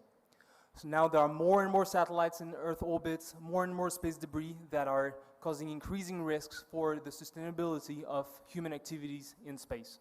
So our fundamental mission is to tackle that. So how do we do it? So we've built a system that we called our orbital information system, which is a set of algorithms and database architecture, all secured. So we ingest, process, package, and distribute high added value data for our customers, who are institutions, military bodies, and commercial players in the space sector. So we ingest data from various sources, public sources, sources from partners, including our customers. And as a key part of our orbital information system, we control a network of optical stations scattered around the world. We currently have 4 operational optical stations. And we've actually designed, developed, and deployed the key innovation that we call the multi-telescope observation station. So it's an optical system made out of 4 optical telescopes that scan the sky and detect all the objects that cross an observation ring. So it works a little bit like a radar system would do, but using optical technology, which enables us to drive the costs down and to bridge the gap with the commercial market. We've designed the system to be extremely sensitive in LEO, across all orbits, and in particular in LEO, also very, very accurate, so it enables us to address a wider market. So currently we detect even the smallest objects in the US catalog, both in LEO and in GEO. So going forward, so yeah, we've successfully addressed the key segments of our market, so institutions, military, and commercial players. We have 15 customers in 7 different countries around the globe, and we've really managed to package key products for each of these segments. So we are looking forward first I'd like to thank again the ISRO and CNES for having us here, and we're definitely looking forward to further collaborations with Indian partners. Thank you. Thank you very much, sir. And ladies and gentlemen, before I invite the next speaker from Leonardo, Italy, we have Thales Alenia Space lined up. After that, I invite iSpace Incorporated, Japan, Sagri, Japan, and Unmanned Exploration Laboratory, Republic of Korea. So let me now invite from Leonardo, Italy, Mr. Sandro Panagini. Good afternoon, everybody. Thank you for the possibility to present Leonardo activities and in special a focus on the space Leonardo activities. As you know, Leonardo is a global company that develops multi-domain operational capabilities in the aerospace, defense, and security sector with an integrated offer of high technology solution for military and civil application. 4 business sectors are managed by Leonardo. One is the helicopters through direct resources like the helicopter division and several cooperation and joint ventures. Another is aeronautics, then defense, electronics and security, and space. Space is, Leonardo is acting as with direct resources, providing activities, but through also the Telespazio, the joint venture with Telespazio, which is for the 70% owned by Leonardo, and Thales Alenia Space, which is owned of the 33% of the share, and also Avio for the launcher. So you can see that there is cover all the completely chain value of the industry space. It's worthwhile to mention that the 30% of share of Leonardo is owned by Italian Ministry of Economy and Finance, while the other is on retail market through institutional investor and on the market. 90% of the institutional float is international. Space. Leonardo covers the entire value chain of the space industry, from the manufacture of satellites and orbiting infrastructure to the production of high-tech equipment and sensor, in addition to developing a new space application and in management of satellite services up to propulsion and launching system. Through the joint ventures, Telespazio, satellite services for the design, development, launch, and in-orbit controlling space systems, and services and application for Earth observation. Through Thales Alenia Space, satellite system for telecommunication, navigation, Earth observation, probes and rovers for space exploration, and multifunction orbiting modules. Directly, with ordinary resources, Leonardo provides instruments and equipment. Instruments, electro-optical instrument and hyperspectral payloads, laser transmitter and robotic system for space exploration and the study of our planet. And as equipment, photovoltaic panels, atomic clocks, attitude sensor, power distribution system, and orbital micropropulsion. Just to give you an idea where the equipment and the instruments of Leonardo are in the solar system, we are far of the solar system up to close our system. Just to pick up 2 information or 2 of these missions. One old, that is New Horizon, for example, launched in 2006, in which the Star Tracker developed, manufactured and developed by Leonardo, owned the proper engagement to the planet and the proper flyby to Plato's planet. While one of the most recent is JUICE mission, in which Leonardo provide the PVA for the power of the craft. We are speaking about 85 square meters of PVA, is the biggest for exploration ever built till now. And 2 important instruments, one high resolution camera and a spectrometer in the visible and infrared spectrum. So those are the capabilities of Leonardo, that is provide a wide range of high reliable solution for Earth observation, science, planetary exploration, navigation, and telecommunication program, based on a long-standing collaboration with Italian Space Agency and European Space Agency. Thank you very much. Thank you, sir. And may I invite from Thales Alenia Space Italy, Mr. Vincenzo Giorgio.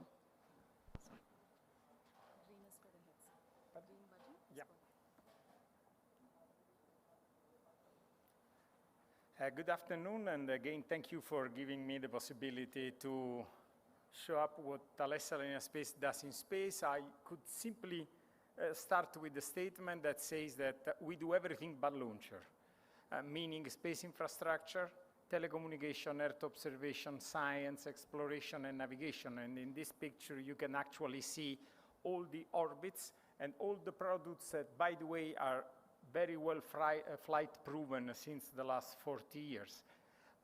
So you see at the list of the chart, the Mars, where we have an orbiting system there waiting for the rover to go.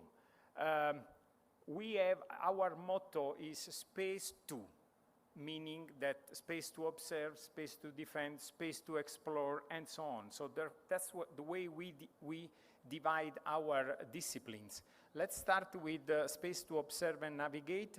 I'm referring specifically to a very specific competence of Italy in the radar system. It all started with the Cosmos SkyMed, Constellation 6 satellite going on, and 2 ready to fly, which allowed us to go into the position of a main actor of the ESA EU Sentinel for the Earth observation, whatever field.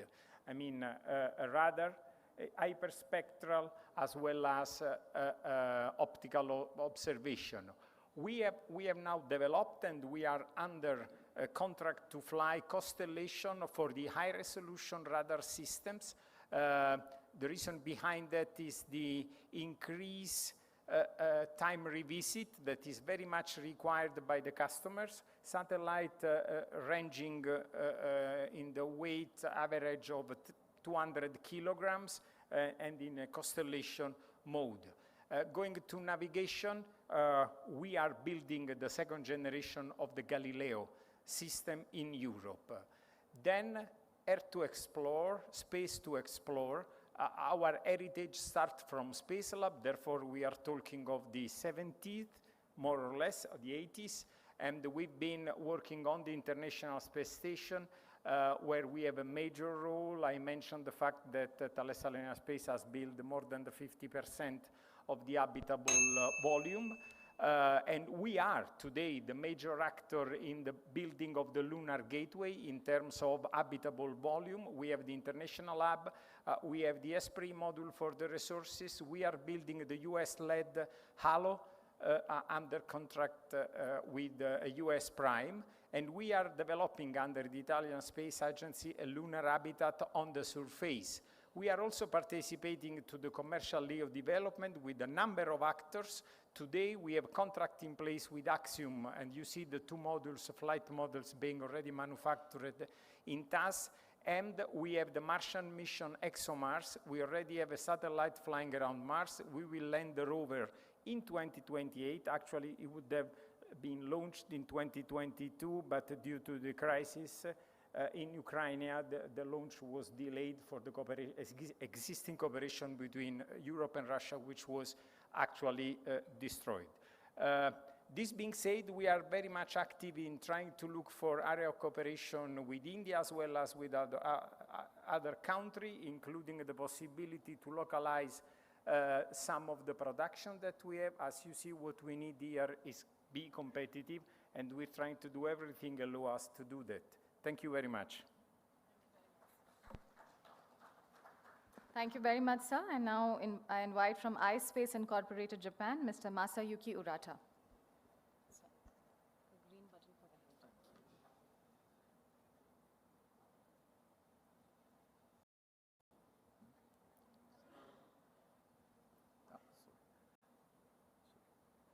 Good afternoon, everybody. My name is Masayuki Urata, Sales Officer of iSpace Japan. Today, I would like to give a presentation about our company and our recent mission, and also about our future missions. But before that, so I would like to mention that the key word is, so let's go to the moon together. So this is overview of our company, iSpace. So we were established in 2010 with a long-term vision, Moon Valley 2040. Currently, we have employees with 200 people from over 25 countries located in Japan, USA, and Europe, Luxembourg. So we are developing lunar lander and lunar rover, and as asset, we have Mission Control Center in Tokyo. And we are providing a payload service. It's a transportation of cargo from the Earth to the moon. The second one is data service. We are providing flight data to the moon and also lunar data. As for the financial achievements, we would like to emphasize that we successfully raised over 200 million US dollars before IPO. And in this April, we succeeded in IPO in Tokyo Stock Exchange Growth Market. So it is the first IPO as a startup space startup in Japan. And this is the overall overview of our mission 1. So we launched our first lander to the moon last year in December, and we attempted a lunar landing in April 2003. Yeah. So unfortunately, the result was ended as hard landing, but it is very important that we identified the root cause of the hard landing as a failure, and we can reflect such lessons learned, utilize lessons learned for the future missions. Yeah. Then as you can see, so we successfully took some pictures in the lunar orbit, and also there's some analysis as a hard landing. Then you can check our detailed analysis in the YouTube, but it is a kind of software error related to altitude measurement. Then this is our future missions. We have 2 future missions now specifically planned. Yeah. So mission 2, we are going to use the same lander. And as for mission 3, we are going to upgrade for commercialization, which has 500 kilograms payload capacity. We are going to launch mission 2 in 2024, next year, and mission 3 in 2025. As for mission 3, we got a big contract from NASA under CLIPS program, and we are going to bring 100 kilograms of NASA's payload to the far side of the moon. We are going to bring 2 commercial communication satellites together with this lander. Yeah, if you are interested in a lunar mission in the future, so please kindly contact us, and let's go to the moon together. Thank you very much. Thank you very much indeed, sir. And before I invite the next presenter, may I invite presenters, the next set of 5 presenters to please come and take seats close to the podium. Unmanned Exploration Laboratory, Republic of Korea, Glabcosmos, Russia, Inmarsat, UK, Mithira Global Communications Limited, and Voyager Space, USA. And now I invite from Sagri, Japan, Mr. Satoshi Nagata. Green button for the going ahead. Okay. Nice to meet you all. And at first, I'd like to thank you, ISRO team and the admin team for today. Nice to meet you. I'm Satoshi Nagata from Sagri. Our company from Japan, established in 2018. Actually, we have a company in Bangalore here. Actually, I'm leading the Indian engineering and sales team. I'm leading from India. Yeah. Actually, our company in our world, we are utilizing the satellite images, AI, mapping technologies. We are utilizing these 3 key features of technology and supporting farmers in emerging countries. Okay, this is an example of our technology. We have 2 key features. Yeah, one is the auto mapping of farmland. We are, for example, in emerging countries, farmland is scattered. For example, in Himachal Pradesh in India, scattered and hilly, it's very difficult to track. But however, if we use SAGRI technology, we can map easily. Based on this mapping, after that, actually we can check the total carbon, available nitrogen, pH CC, main chemical indexes we can track. Maybe based on these analysis, we can optimize the fertilizer. Actually, in this scenario on the world, fertilizer cost is 2 to 3 times, and also the limitation of the supply of nitrogen. That's why farmers are suffering of the high cost of fertilizer here.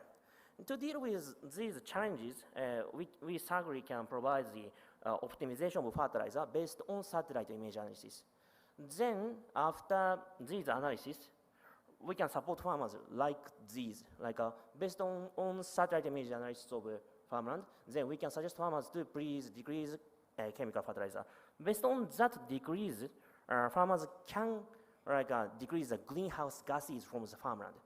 Based on these degrees of greenhouse gases, we can contribute also to the a carbon neutral situation in the world. Then after that, farmers can get the carbon credit revenue from in the voluntary credit market. Yeah. In this concept, we SAGRI working actually from India and Kenya, Thailand, Vietnam, all over the world. We'd like to work together. So, and friends from the world today, if you would like to partnership with us, yeah, we are open today. And also, I'm based in Bangalore, so maybe whenever you are free, we can have a call each other. Thank you for listening. Dhanyabad. Thank you very much, sir. And ladies and gentlemen, next we have from Unmanned Exploration Laboratory, Korea, Mr. Yongsub Kim. There you go,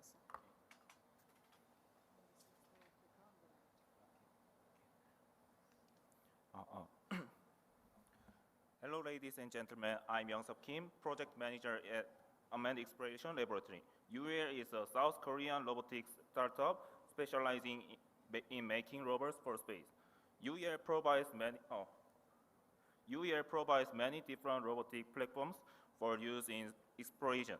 Our catalog includes conventional aerial drones, rovers on ground vehicles, as well as simulation chambers to test lunar equipment.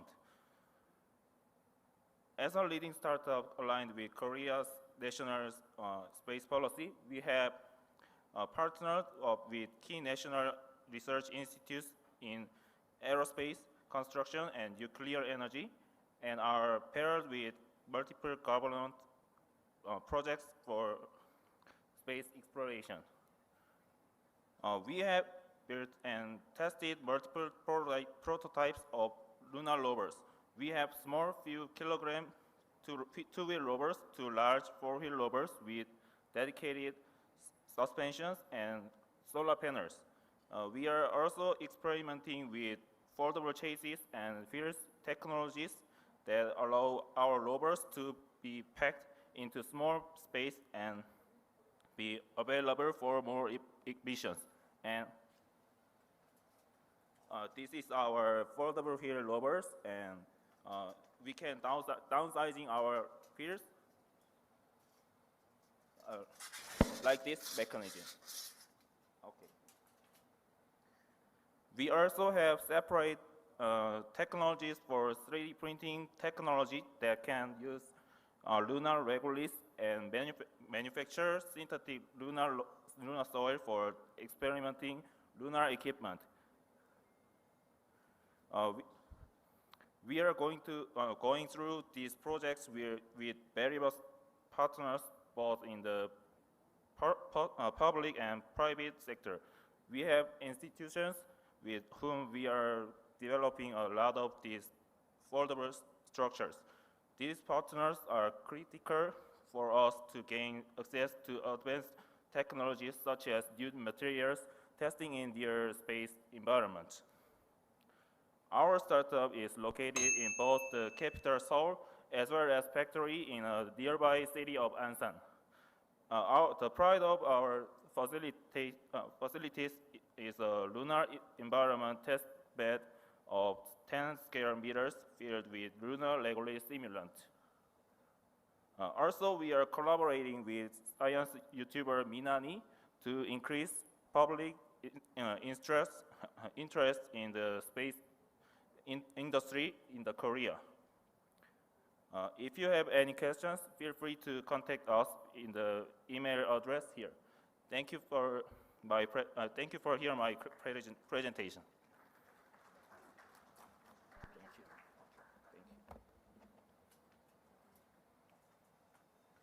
Thank you very much, sir. And with that, now let me invite from Glabcosmos, Russia, Mr. Dmitry.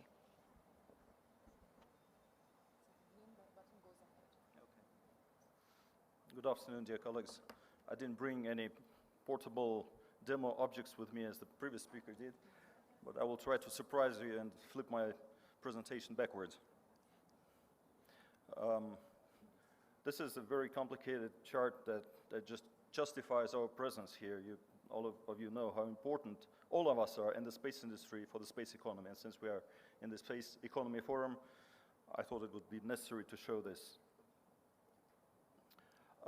This is a tribute to what the Director General of Roscosmos mentioned yesterday, the future, in fact not the future, but the forming Russian multi-constellation of satellites of different types.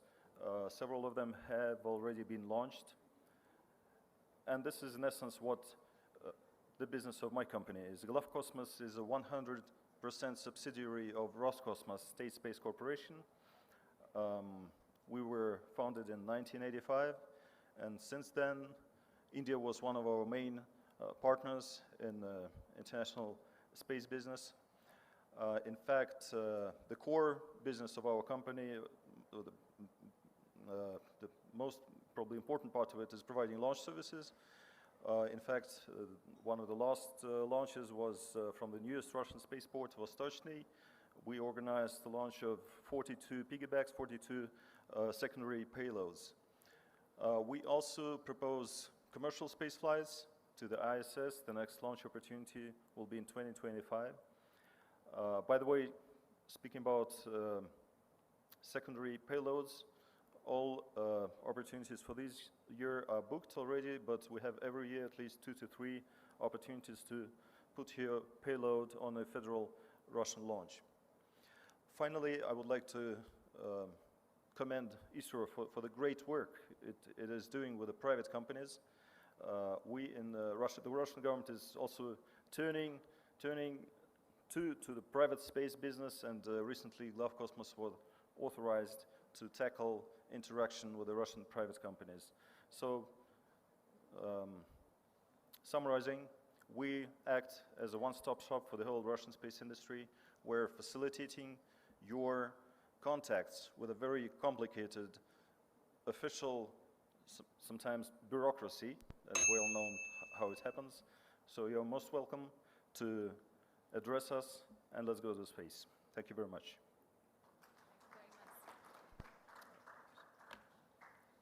I'd like to now invite from Inmarsat UK, Mr. Gautam Sharma.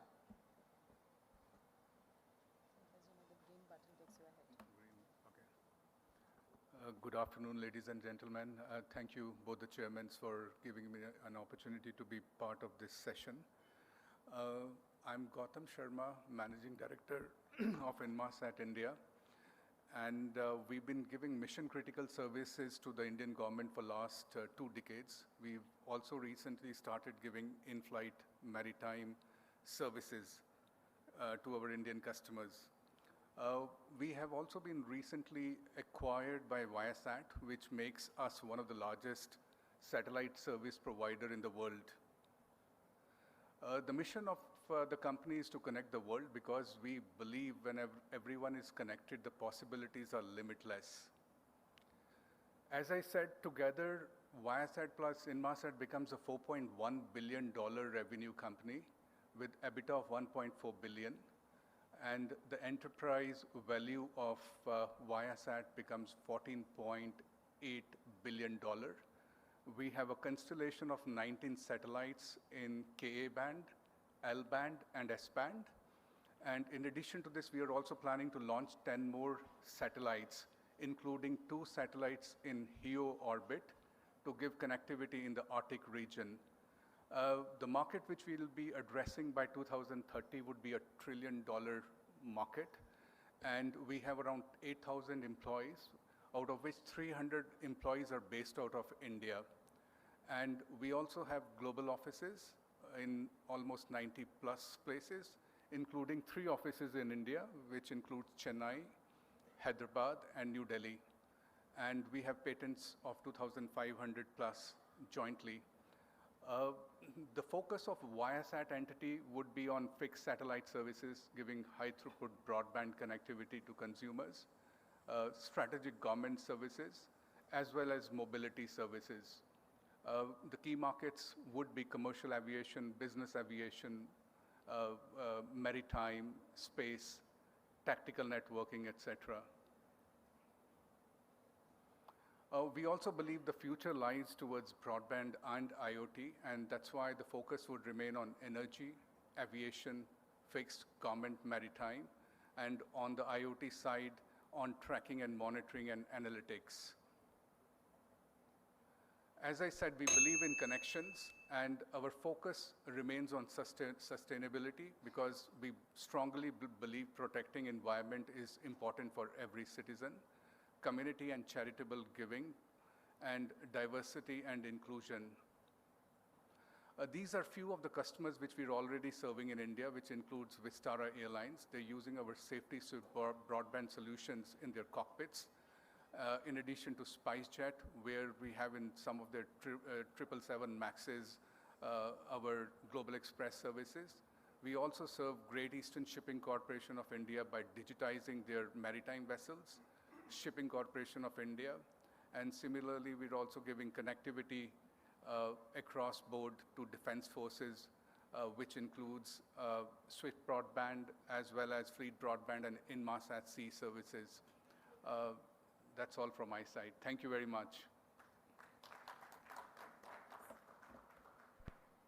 Thank you very much, sir. And now may I invite from Methera Global Communications Limited, Mr. Ravi.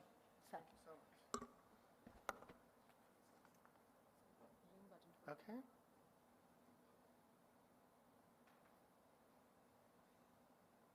Start working?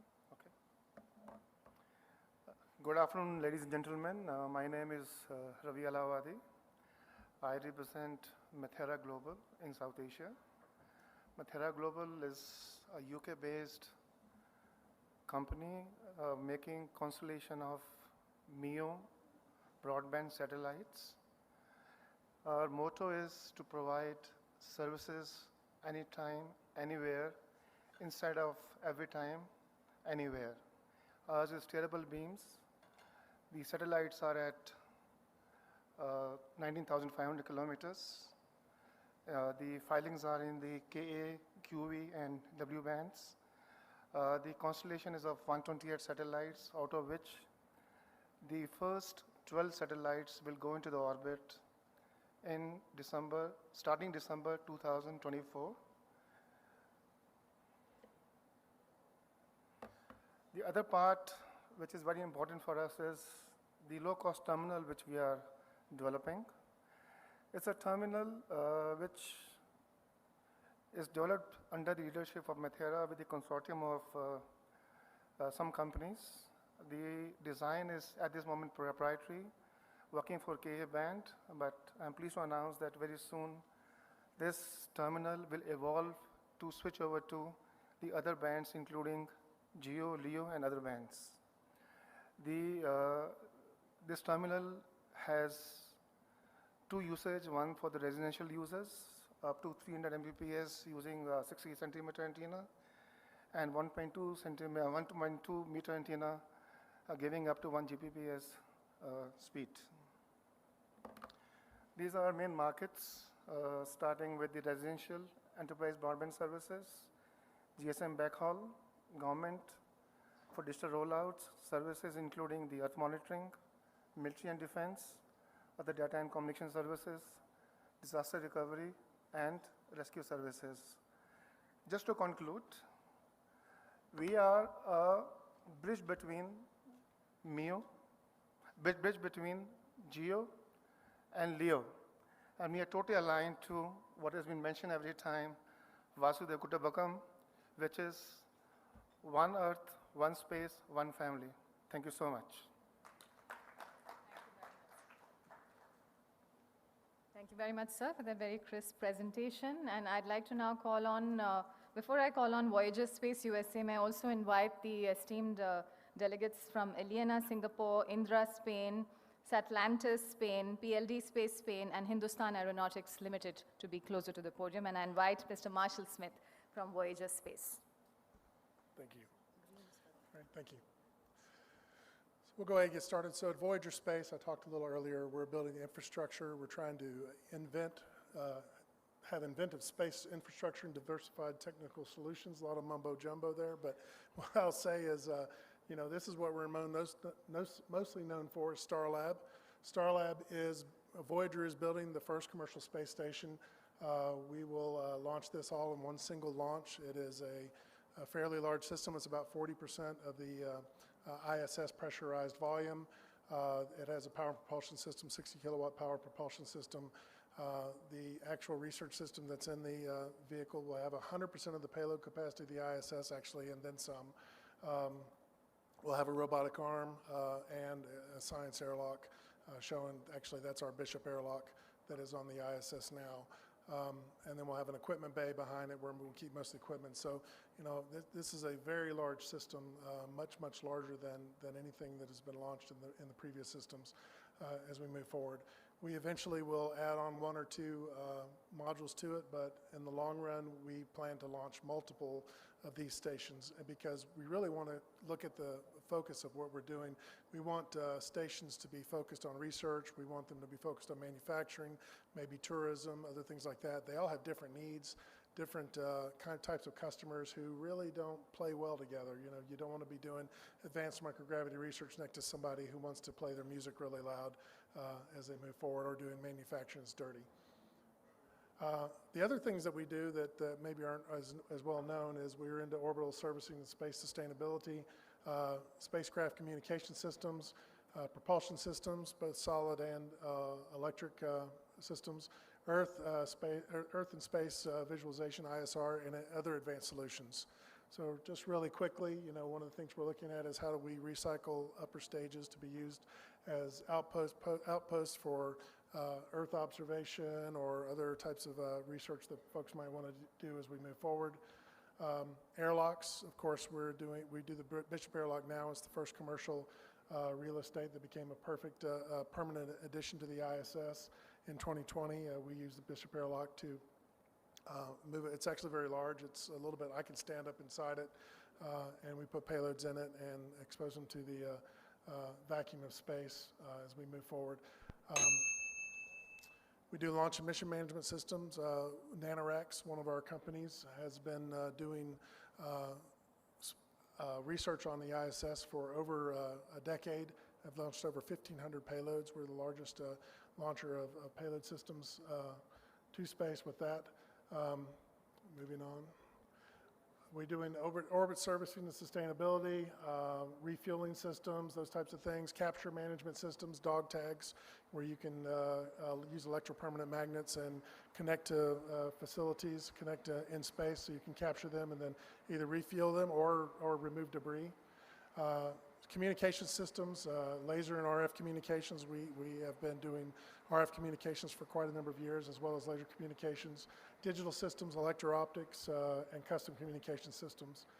As I said, solid electric propulsion systems, and then Earth visualization systems. We have ISR capabilities that we use. And then finally, you know, other solutions that are out there. For example, we're involved with oxygen development on using lunar regolith and other minerals, and how do we go use those, as well as launch pad infrastructures, ground systems, and things like that. So with that, I'll leave it. Thanks. Thank you very much, sir. And now from Eliana, Singapore, Dr. Mark is going to present. So, the green button is to go. Sure.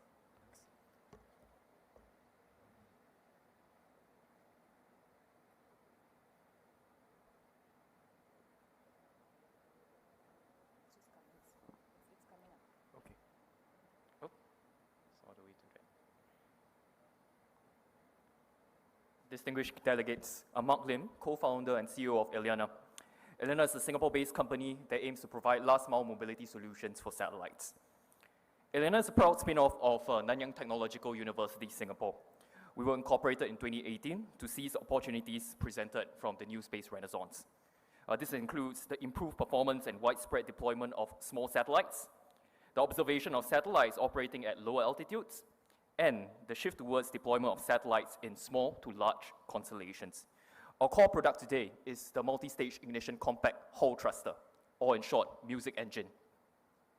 Music offers cost-effective performance, making it the industry standard for satellite platforms interested in compliance with deorbiting regulations, enabling operations of satellites in constellations, and improvement of satellite performance through operations at very low Earth orbit, VLEO. Just like the melting pot of cultures and innovation in Singapore, Eliana features an international team who have had extended experience working on 7 different international Hall thrusters.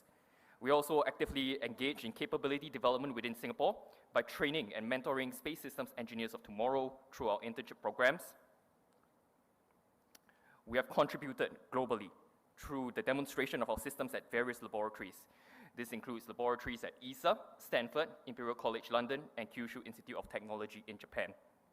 We have also provided our systems and components to meet some of the frontier R&D needs of numerous research centers pursuing electric propulsion. Now, let me just spend a little bit of time speaking about our missions. We first made waves with the development and deployment of an ultra-low power Hall thruster. This was launched in January 2022 on SpaceX Transporter-3 mission. The system launch is officially the world's lowest power Hall thruster at just 10 watts and offers capability for ignition on demand. The satellite which hosted our system is also the world's smallest satellite to host a Hall effect thruster at just 3U. Our next mission is actually in a couple of weeks' time, and it's an incredible honor for us to be in India now, since the launch will be on the PSLV. In this mission, a 12U satellite will demonstrate our Music Engine as a multimodal engine alongside other systems built internationally. As an international collaboration managed by Eliana Singapore, this cooperation involved the UK for the provision of the satellite bus, as well as Finland for the resistor-jets paired with our Hall thrusters. We are incredibly proud to be providing our engines to a local consortium made up of academic and industry entities that will be flying a small satellite demonstrator at very low Earth orbits, VLEO. This endeavor aims to characterize the environment at VLEO and demonstrate capabilities for data acquisition in VLEO while compensating for drag using our low-power engines.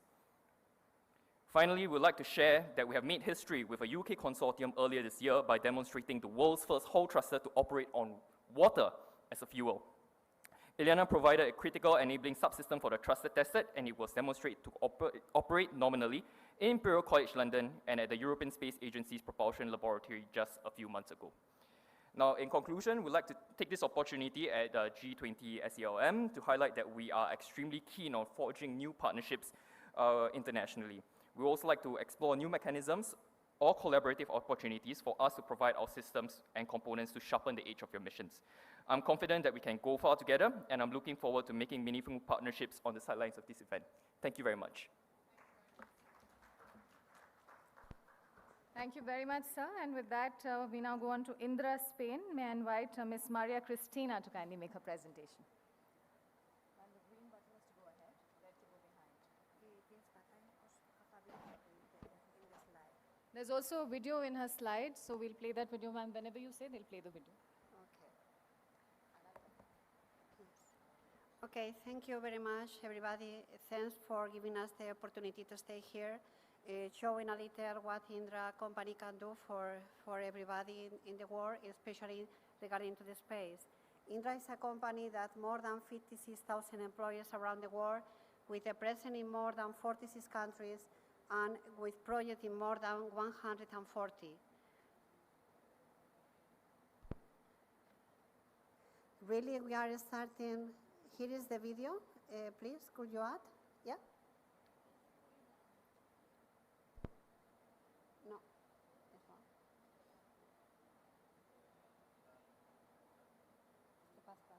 Go to the following. Okay, sorry. Thank you. Okay, good. Thank you very much. This is our radar for surveillance of the space. really the situation regarding the space and the debris that we are suffering every day more and more, we need to have a clear idea about what is going on. Really, the situation every day is more congested, and we need to know exactly what happened. The space domain awareness is one of the critical areas, and for that, Indra has developed our surveillance radar that with the capability of the coverage of more than 2,000 kilometers, okay, and with very high accuracy in the detections.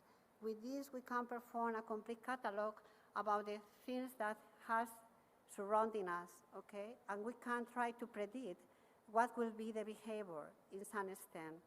In this situation, we have an L-band radar, monostatic, with transmitter and receiver antennas oriented to the south area in a plane forming of 30 degrees.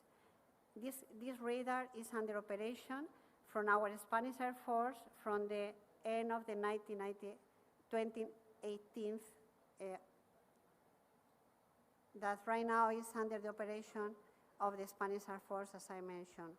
This is a radar that is contributing to the AU-AST network and is giving all the information to avoid any collision, to predict the re-entries, and also to analyze what happened in the space. Really, we have a long company with a long history in radar application, and this is key for us. Also, we are in the space, in domain, in the navigation area, in the control, observation, and space tracking, and in Earth observation applications. In all of this, we are using the Earth observation, for instance, in the downstream, we are monitoring the change in the climate conditions. We are also checking and planning the emergencies and rescues happen, and just giving us as much information in the image and the processing that we can. With this, we can plan perfectly what is the situation of the disasters. In the navigation area, we are contributing in the GNSS infrastructure and the performance and the monitoring and detection. Also, we are planning to have, and we are working right now in Startical. Startical is a joint venture between Enaria and Indra, with a 50% of each one, that we are preparing a very big constellation with more than 250 satellites, just mainly focused in the VHF and ADS-B payload for ATM control, okay? These are the payloads destined to avoid any misinformation during the transoceanic flights, and it's going to give also the possibility to save in the oils and the transit areas to minimize the time also for the flights. Yes, thank you very much for the time. Thank you very much, madam. And with that, I would now invite from Satlantis, Spain, Mr. Guillermo Rosello. So the green button is to take you ahead, and the red. Namaste. Good afternoon. Mr. Chairman, distinguished guests, ladies and gentlemen, good afternoon. It's my pleasure on behalf of Satlantis being present here. My name is Guillermo Rosselló, Director of International Business for the company, and we'll have a 3 minutes journey, now less, around Satlantis and images around the Earth. We come from the astrophysics, that's our DNA. We come from watching stars, you know, astrophysics, this coffee at 3 a.m., watching from special phenomena, trying to understand what is happening up there, to watch the Earth, to look down. And that's the technology that Satlantis has developed using technology for deep space employed for Earth observation. So we have developed an optical payload, high-resolution optical payload that is able to work in different spectral bands and able to work with these dimensions with small satellites thanks to the hardware and to the software designed by Satlantis. Now we're providing full Earth observation solutions built around the core of the mission, the brain of the mission, that is the optical payload. in order to be able to transmit to the customer as a prime contractor the Earth observation strategy based on our knowledge of the optical. We are a 100 employees company right now, combination of private and public shareholders. As private shareholders, we have several oil and gas investors, as oil and gas sector needs to understand better and better the methane emissions, and space is one of the best assets to have a wide scanning, wide screening of methane emissions with detection and quantification. We're able to do this, configuring our sensor in a switch channel and detecting methane with a 1.65 microns. This is our portfolio of payloads. We have two payloads in the market right now, one under development. The smaller one's 4 kilogram GSD, around 2 meters. The 170, which is 80 centimeters, you saw a previous image in the previous slide. And ICM-300, which with a target of below 50 centimeters.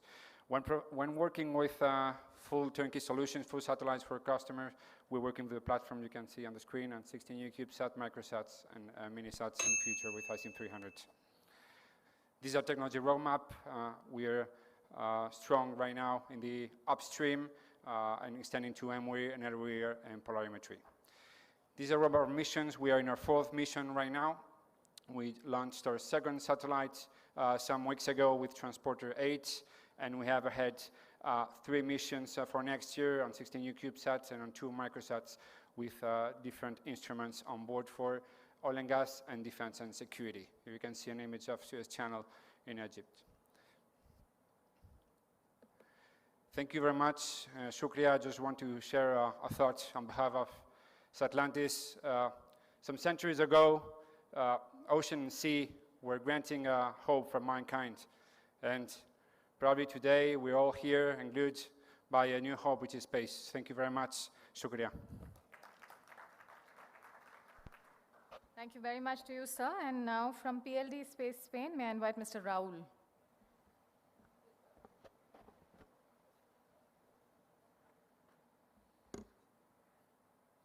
Okay, hello everybody.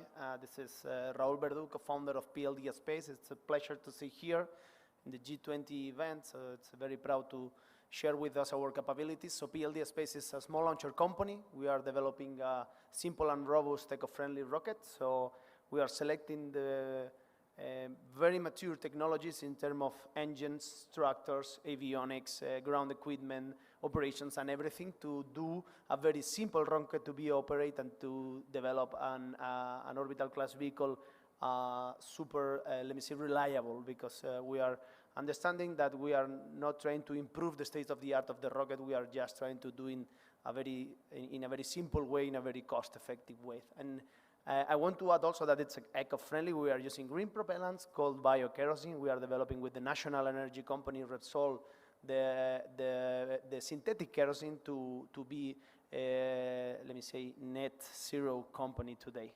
So PLD Space is a full vertically integrated company. So we manufacture everything in-house. We purchase very raw material and enter from one door of our workshop, and in the other door we are delivering entire rockets. So even the testing capacity, we have 100,000 square meters of ground testing capability to test structures, engines, systems, almost everything, COPVs or whatever technology that a launcher has on board. We are the unique company in Europe that we developed that system level testing. So we have a small and a private test range. Today the company has a size of 150 full-time employees, growing up to 300 because we are increasing our capability from manufacturing 2 or 3 rockets per year to manufacture 30 rockets per year. So our last milestone was our first launch attempt. Unfortunately, our demonstrator vehicle called Miura-1 commands out to abort because a sensor in the umbilical release mechanism. So we are very proud to achieve that state of the art from the private point of view.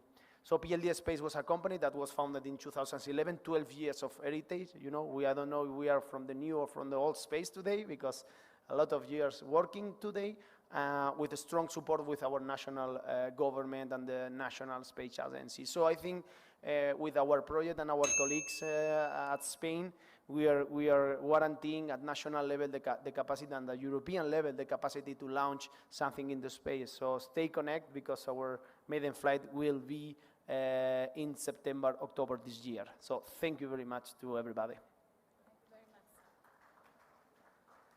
Thank you very much, sir. And with that, before I invite the gentleman from Hindustan Aeronautics Limited, I'd like to invite Larsen and Toubro and Lakshmi Machine Works to be closer to the podium. I invite Mr. Balaji Natarajan to now please present on behalf of HAL.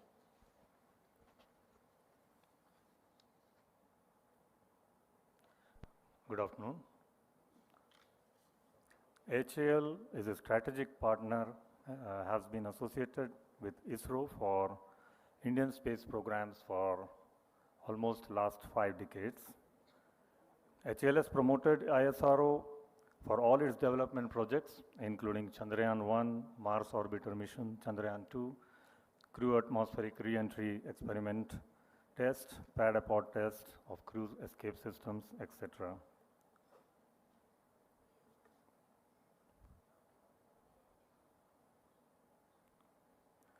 HAL has been supplying critical structures, tankages, satellite structures for PSLV, GSLV, and LVN-3 launch vehicles.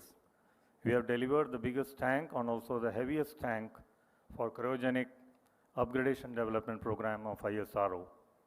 We are making critical hardware for the Gaganyaan project for both the unmanned and subsequently manned missions planned by ISRO. HAL is already supplying L40 integrated stages for the GSLV vehicle. We have also established dedicated facility for taking up stage integration of PS2 and GS2 stages of PSLV and GSLV respectively. Further, HAL along with L&T will be realizing the PSLV launch vehicle for NSIL in the coming years. This challenging project, once accomplished, will go a long way in establishing the role of industry in taking up bigger, complex, end-to-end realization projects for the Indian space programs. HAL has also established the cryogenic rocket manufacturing facility in Bangalore.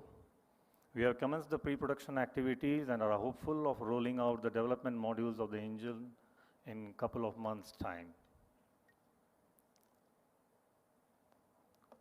The facilities with aerospace division has been augmented continuously over time to manufacture structures and propellant tanks of different types and sizes, different materials and varied complexities. The manufacturing excellence of the division is visible in production of space-worthy large components and assemblies with stringent dimensional and quality requirements.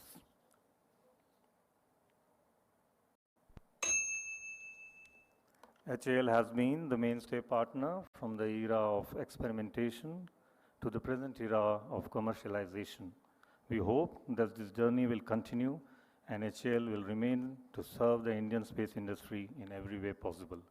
Thank you. Jai Hind. Thank you very much, sir. And now may I invite Larsen and Toubro. Mr. Lakshmesh is going to now present. So this is your Good afternoon, sirs, and thanks for the honor to be here in the G20 summit. With over 80 years of strong customer focus and world-class quality, L&T has unmatched capabilities across technology, engineering, construction, high-tech manufacturing, and of course maintains leadership positions across all its businesses. In the domain of high-tech manufacturing, L&T has critical role in critical and strategic sectors like power, nuclear power, defense, and of course, aerospace. L&T has been partner to ISRO over 5 decades and across practically every domain of the upstream, midstream, and downstreams. When it comes to the upstream, Larsen & Toubro has been scaling up from being a tier 1 to super tier 1 to a complete system integration in launch vehicle domain. Of course, with colleagues. HAL, we are going to do the PSLV system integration. In terms of satellite also, we are scaling up from subsystems to system to complete bus structure and power management system. In terms of midstream, we have been able to establish a lot of ground systems and radar communication, navigation, and GSATs on turnkey basis. And of course, in downstream, L&T, along with its group companies, have been establishing smart cities and other smart solutions by using space tech and data. Going forward, we look at creating an end-to-end capability across the space domain, in all the streams of upstream, midstream, and downstream. We do make serious commitments to the G20's theme, One Earth, One Family, One Future. We are looking at space as a serious economic opportunity. We have made investments in high-tech manufacturing capabilities and skill sets in design and testing.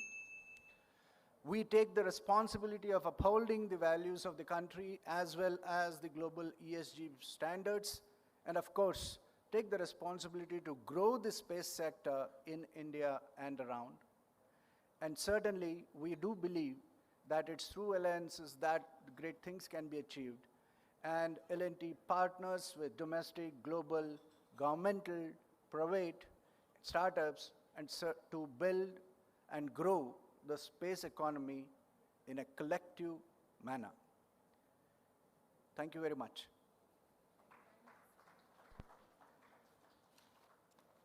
Thank you very much, sir. And now from Lakshmi Machine Works Limited, may I invite Mr. Channa.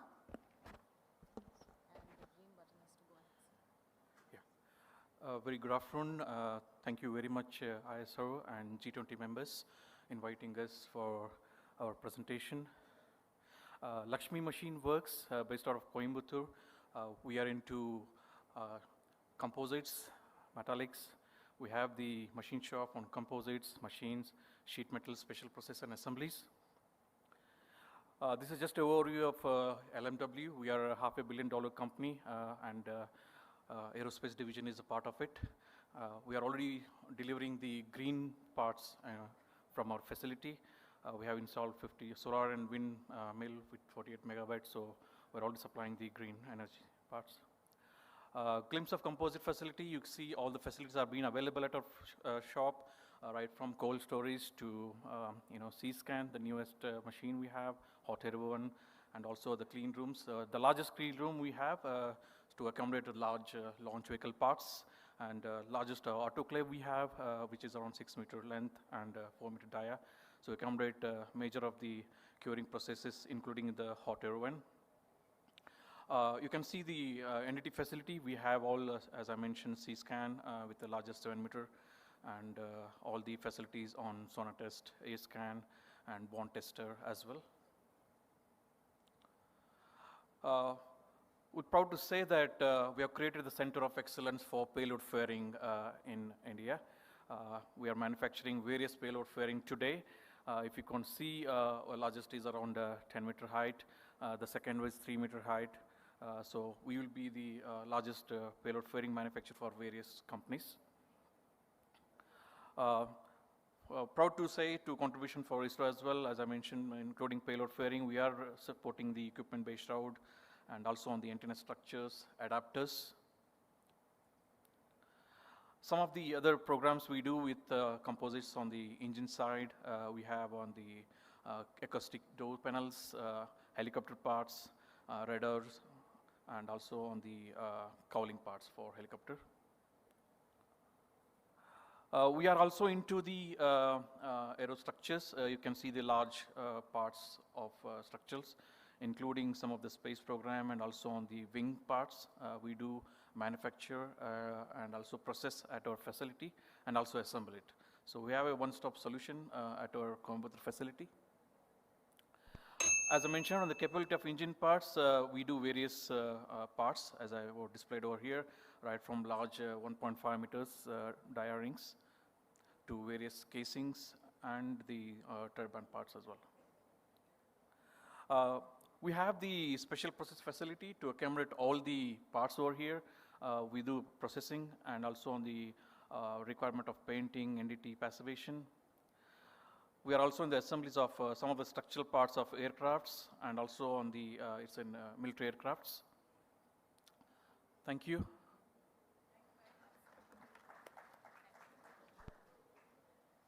Thank you very much, sir. So, ladies and gentlemen, with that, it's now about 4 o'clock. It is 4 o'clock now. We'll take a very short 10-minute energizing break. We've got tea, coffee lined up for you on either sides of this room. I request you to please get a cup of tea, coffee, but come back at 4:10 because 10 minutes is all we have.